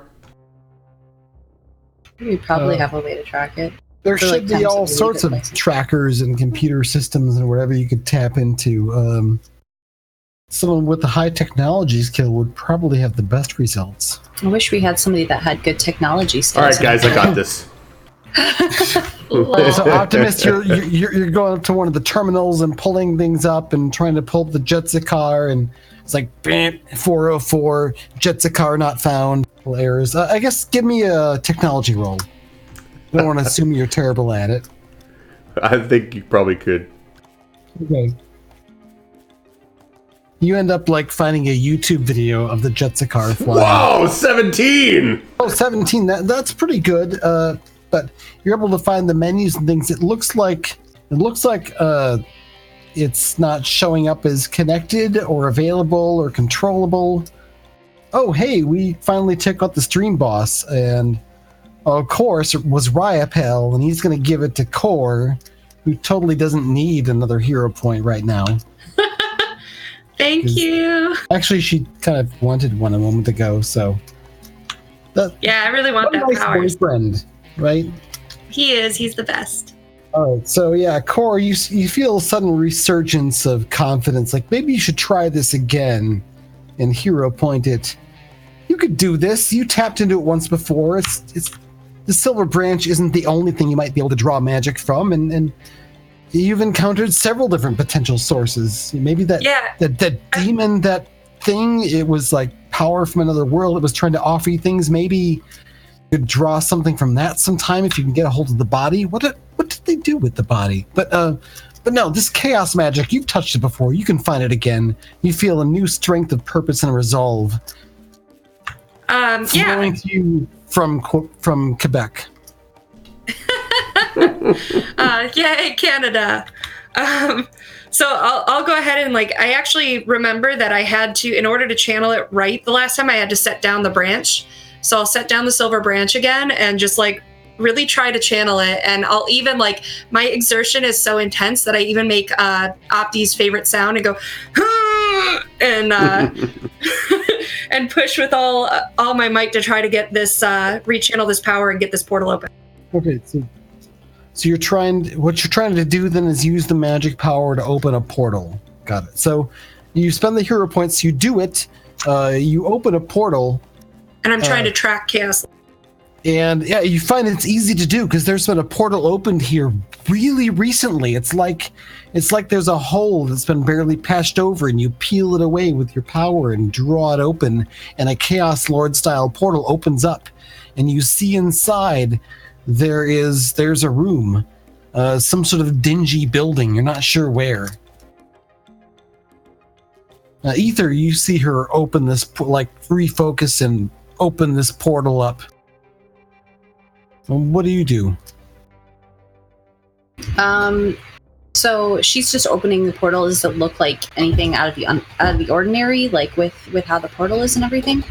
Yeah, it looks like one of those Chaos Lord looking weird portals. It's with these weird, tentacly style black energy around this disc this disc in the air that lets you see into another place.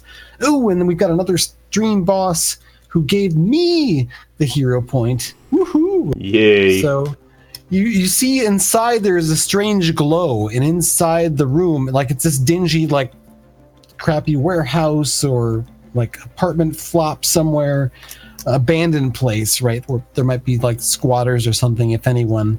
But there's some sort of strange glow in there, and you kind of move up and look. And you think there's something else in there that's emanating some power, but you're going to have to pass through the portal to see it. Do you? Let's go. Ether? Yes. You step through the portal without hesitation and find yourself in this, looks like a basement room of some kind. But there's this other portal set up. There's symbols drawn in with some sort of like fiery, bright red and purple pulsing energy up and around to create an arch in the wall. And there's this flowing portal there. And you think you catch a glimpse of some movement at the portal, like something just went through it before you passed through. Other than that, you can see to your left there's a stairwell going up, leading away into the dark upstairs of whatever building this is, wherever it is. But it seems to you that that portal might be might be the next step to whoever came through here. Is anybody following me, or am I going by myself? So far, you just come through yourself. Core, what are you doing? Yeah, as soon as, like, as I open it, I look to her to see what she's going to do. And I feel that power channel through, and it feels so good. And then I'll step in after you her. open this portal. I mean, Chaos Lord might have started it, but you just reopened it. So easy. Well, no, it took some power. You feel like when this ends, it took something out of you. Like you're gonna feel tired, but it's exhilarating for now. I'm on the adrenaline rush right now. Almost like the second or third time you get drunk and you realize you shouldn't have. It's still exhilarating with the euphoria, but then you know it's gonna suck in a little bit. I'll motion like towards that redness or whatever, and like kind of nudge her as she's like coming through with me. And you see this other strange portal on the wall. It's got this sort of watery brightness that's swirling back and forth. You can't really see anything on the other side. Kind of like I guess if you ever watched the Stargate movies or TV shows, but more purpley and anodized, I guess. I want to see if I can. I want to keep this portal open, but walk to the other side and try to like put my hand on that portal and see if I can like make it more transparent to see through it before we jump and see what I can channel. You see Core walk up and put her hand on that portal, and she suddenly becomes bright purplish energy, kind of with these rainbow-like things flowing over like oil over water. But it's just a brief moment, and then it's gone. You don't see Core anywhere. Almost looked like she got evaporated or sucked into the portal or whatever. She put her hands on the side of the wall where the symbols were next to the portal itself. What do you do? I'm gonna frantically start like touching the wall and stuff too to try to like see if I can go wherever she went.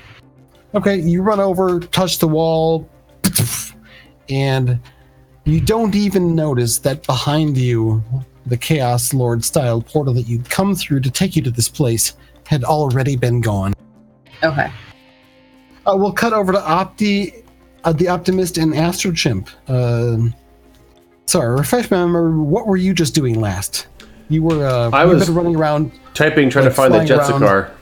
That's right. You two were flying around trying to trace down, and Astro Chimp, you were pulling things up like on the regular menu to see what you could find. Optimist, you were looking things up on the computer system. It looks like whatever systems it had running that were normally like just there to trace it or remotely piloted or things have been locked out. Can I hack the mainframe? Yep, go ahead. Make a technology test. 31. All right, you start to try to hack it, but what you're doing doesn't seem to work. A lot of the changes you make like they don't seem to take place, and then when you go back and check them, they're in the original state before you did the hacking thing. So it's like something is going back and fighting you and like re-editing stuff. Like maybe there's a virus left in behind here, or someone's counter-hacking you. Opti, got a problem. Oh, what? What's going on? We either got a sentient virus that's working against me, or we got a really talented hacker. Has this ever happened before? First time. I'm sure it's just a one-off. I'm sure it doesn't have anything to do with your ability or competence. I guess we'll find another way to track him.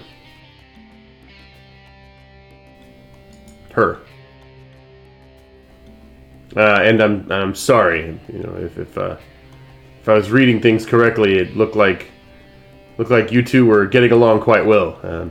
Sorry that it may turn out that she's not into you. Everybody's into me. I'm the Astro Chimp. Alas, let's go see what the others are up to. You come flying back to the place, and it's got that strange, deserted feeling. Like when you first come into a location where someone should be there and they're not, it feels odd. And you start looking through the place, maybe a bit more frantically, and find yourself moving toward where the interrogation room is, and find it empty, except for one odd thing. The silver branch laying on the floor of the wrecked interrogation room. And I can't think of any other better way to just cut the end of the episode here. So I'm gonna roll credits for now on session 6 of this, and step away to use the bathroom, and I'll be right back. In the meantime, let's hang out and talk about big stuff. I couldn't wait to drop this huge bomb that Ether's body has been the same person all along, and Ether is something else, or that's been grown from that, or who knows. There's more to explore, but man, that is such that was a pretty big drop. That was a big one. So that's what you were saying at Gen Con. Oh yeah, I totally wanted to tell everybody, like, but I can't. Can't spoil this. But I'll be right back. I'm actually really session. heartbroken for Astro Chimp right now, because while his surface thoughts won't allow him to come to grips with the fact that Sue's not into him. The facts on the ground are that she probably ate Aether and flew away, stealing our jet. Astro Chimp thinks Sue is on went AWOL on a heroic rescue of Ether's body. You don't have all that information, sir. You're metagaming. He's a man of science, but he's also a man of faith. On a chimp of science. See, Optimus wants to see the best in people, but he's also like, listen, you're gonna have to deal with the fact that this goes bad. You know, I'm gonna be here for you, man. I mean, the good thing is, I have a lot of ice cream to cry over. I'm just really glad about this Teen Titans revelation. He just turns the cannon on and just sits under it. I love the Optimist's monologues, and when he starts his sentences so encouragingly. He's like, "Don't worry, there's only hope on the off chance that this doesn't turn to shit." It's always ends with this we're just gonna end this with bluntness. I was talking to somebody on Gen Con about this, and how I really wanted the Optimist to be this really earnest, good guy character. But every time you try to be a really, really earnest character in a superhero type setting, it just comes off really odd and awful, like the Tick. It's just so cheesy and weird. All right, I hear, but have you seen the most recent Tick? No, you told me that it was so great, but I haven't watched much of the rest of them because I didn't like them very much. I love the cartoon. It was one of my favorite cartoons of all time. But the most recent one, there's 2 seasons of it. I can't remember if it's on Netflix or Amazon Prime. It's Amazon Prime. Yeah, Daryl Mott sort of turned me on to it. Gamers Tavern. It is so you'll love it. Like the stuff you said about why you should watch Steven Universe, right back at you on the tick, but maybe not quite as intensely. It's a good show. But yeah, I also approve of the tick. It's definitely influenced some of my ideas for this one. Chaos Lord. Every time you said Chaos Lord, I keep picturing Lord Chaos from Skylanders. I don't know if you guys are ever familiar with that at all. Yeah, the personality fits, right? Yeah, he's like, ha-ha, I'm gonna do badness. Ha! He's like so over the top. Yeah. Astro Jim has like a whole list of plans within plans to deal with Chaos Lord. But yeah, I feel like in playing the Optimist, he's got to be I'm going to see the best in people, but that also means like dealing healthily with actual badness, right? So it does nobody any good to pretend that things are better than they are. You know what I mean? So unless he can be actually authentically optimistic about something, it doesn't feel right. So that's the tension that I keep going back and forth about. It's been fun though. It's been interesting seeing him sort of play that out. So you've been doing good with that.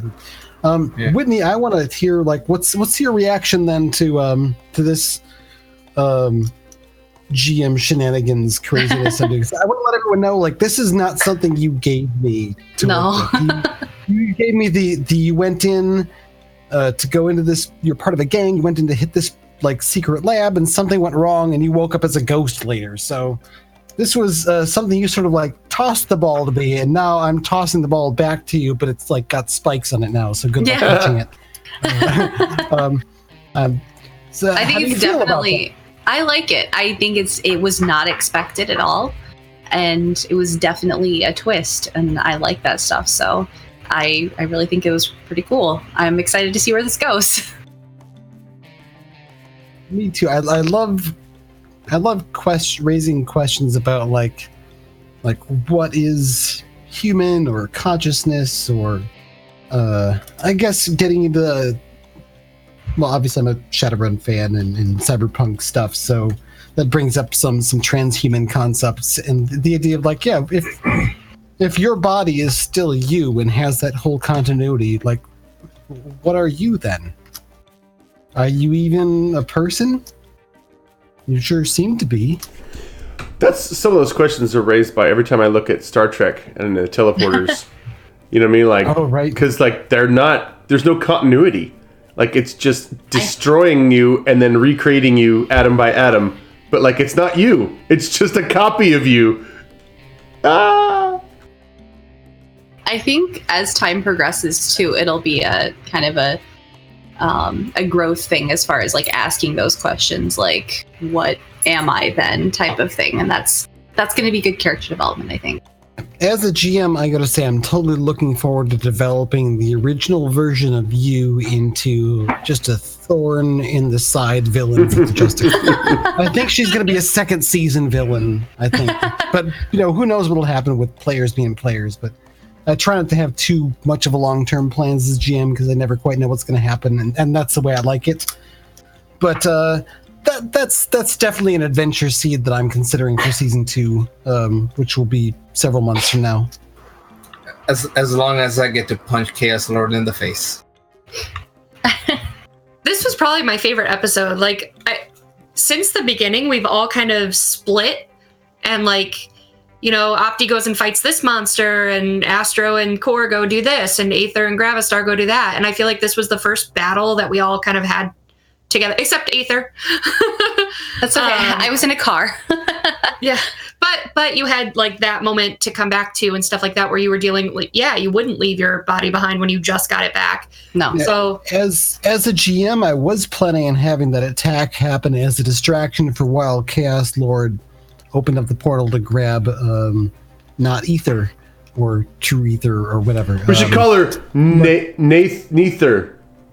Well, Ether's me, but that's the free Negator? I mean, we could just call her by my my non-superhero name, I guess, but that's also an identity of mine. So I She's don't gonna know. end up with her own villainous name. So, but Neither. that's for later time. But I think you should call it I neither. was gonna have that happen over the course of things, but it ended up being a kind of a good thing to follow while we were waiting for you to get everything sorted and situated with your traveling and getting your computer set up. So I thought it was a good opportunity to just focus on some of the other characters. But yeah, as a GM, like, man, I was planning to open with the interrogation and like the big bomb drop of who Ether's body is. But I love how this played out. It was a lot of fun. This has been a great.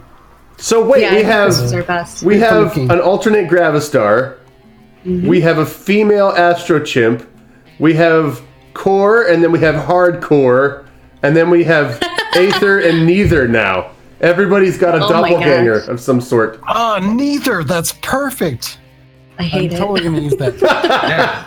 I hate it so much. The chat Well, all then maybe agrees it's that not neither is the perfect Chat, nomenclature. whose side are you on? Thing is, like, this is you before. So, like, if you hate it, you probably hate it. So, you know what I mean.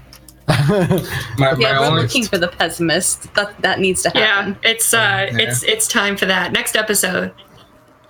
my only regret is not being able to use that ice cream cannon. Yeah, that was a cool setup for, like, the villain was like, they were like minus a bunch to their saves at that point. So it was like one more push would have knocked him over. Like, you could have shot it with your laser beam and knocked him out, but Core got the sort of empowering badass kill shot. So Yeah, I'm sorry. I Use the totally ice cream cannon to make money, though, because we need to make money. We can like shoot ice cream at people, and Fundraiser. yeah, well, it's that guy's ice cream truck. Right? Doesn't So belong to us. he's- it's ours now. You didn't pay him that much money. This guy's got a souped up ice cream truck that has like an ice cream cannon. It's like his shtick now for his ice cream business. I kept his number. Yeah. It's So like Proudhaven, the place with ice cream He can be our cannon. maid. We need a maid still. I don't know that, you like, want the guy who launches ice cream from right? a can I'm not from sure his that truck that qualifies as you your to maid? clean our. You know what? He could do it. He's got a booming business. Even more booming now. Ha ha ha. He has to pay us for altering that for him. So I do want to say something because there was I got a hero point as the GM and I used it for something. I do want to let everyone know a little bit of a spoiler for next time. Not too much of a spoiler, I guess. Just giving you a tease. And letting Palmer know that his hero point from becoming the stream boss is put to good use. So when Core and Ether went through the portal, it was a trap that Chaos Lord set. He knew you could track him somehow and follow him, so he set up this other portal, and he sent you somewhere very, very dangerous. New Jersey! I was gonna go with Florida, but New Jersey is pretty dangerous. Oh my gosh, is Florida Man coming back? I hope so. If nothing else, he might be a little bit of a mention, but I hope we get to revisit Florida Man. He was fun. I'm scared, Whitney. We gotta own this. I don't have my superpower stick. We're gonna have to see I what. accidentally brought the body that I use mostly, so that's not fun. Someday we'll do a Florida hero one shot. Everybody has to be from Florida. But yeah, I'm hoping to channel some of that chaos magic and figure out what I can. yeah. You know what? We'll do a quick scene here. Maybe like on the back page or something, even after like the notes where like the authors are answering questions or, you know, writing a little bit of an editorial about something or talking about what's going to be the next issue. There's an extra little teaser thing on the page, like past the credits, where there's this beautiful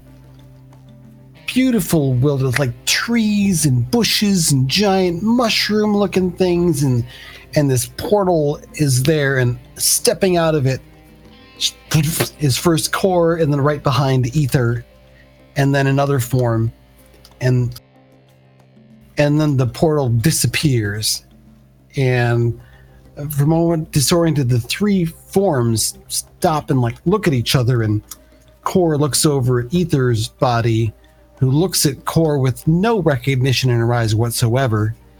And Ether looks over at her body that she normally inhabits, but you're outside of it, seen outside, and she's standing up.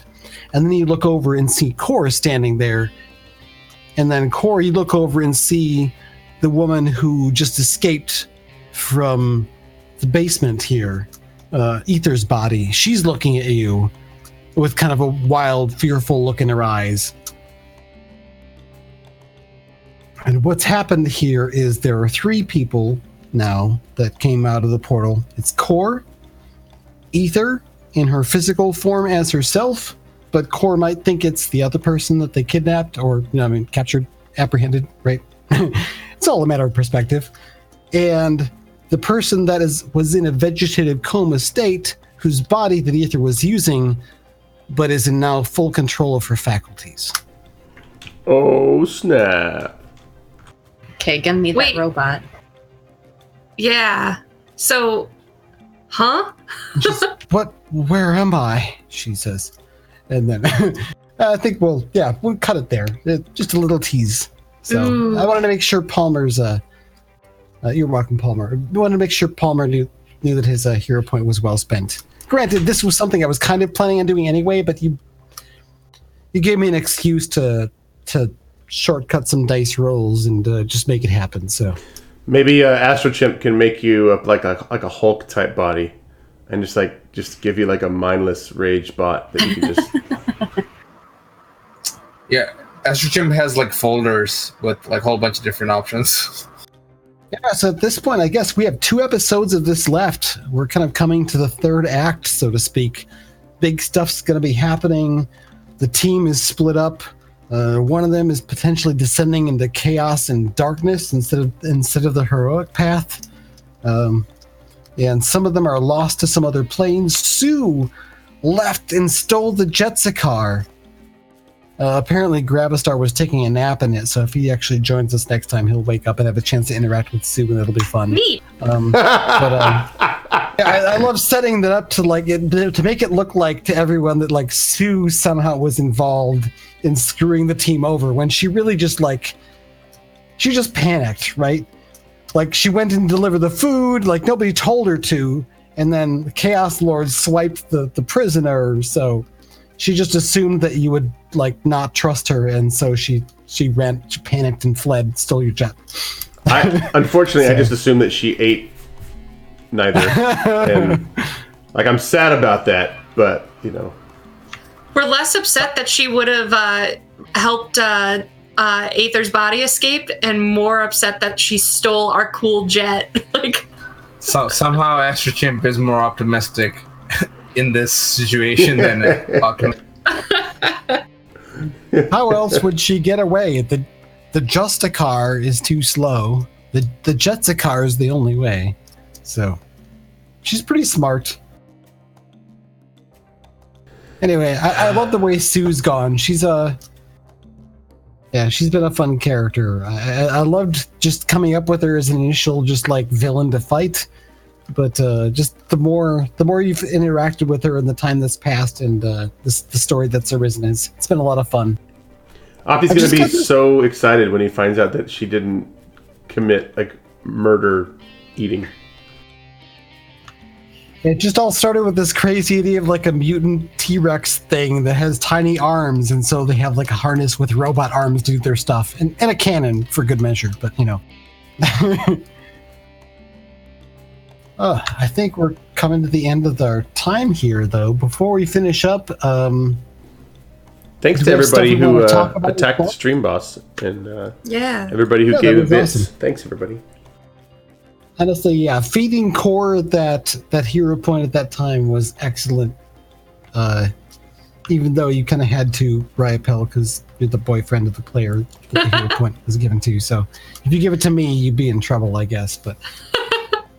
But no, that was perfect because that led to a deeper story by letting Core follow up on the information, and then also Palmer giving me the hero point let me sort of twist the knife on my evil plan and sort of make that work a bit more easily. So I just love the way it's going.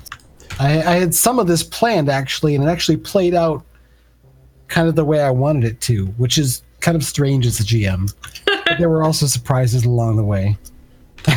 Yeah, so next week on Monday, we have the 3rd episode of Cosmic Corsairs, which is pretty great so far. I really enjoyed it. I think we have some Corsairs in the audience today. We do. At least one. I believe that we saw Mac, who plays Echo, and I don't remember seeing anybody else.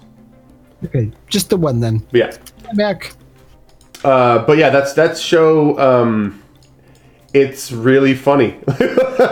like they have a really, really fun time and spent probably at least 5 straight minutes laughing together with everybody on the last episode. So it was really sweet. I love how they all get along, and it's a really offbeat. Superhero is not the word I would use, but they are definitely space pirates of note.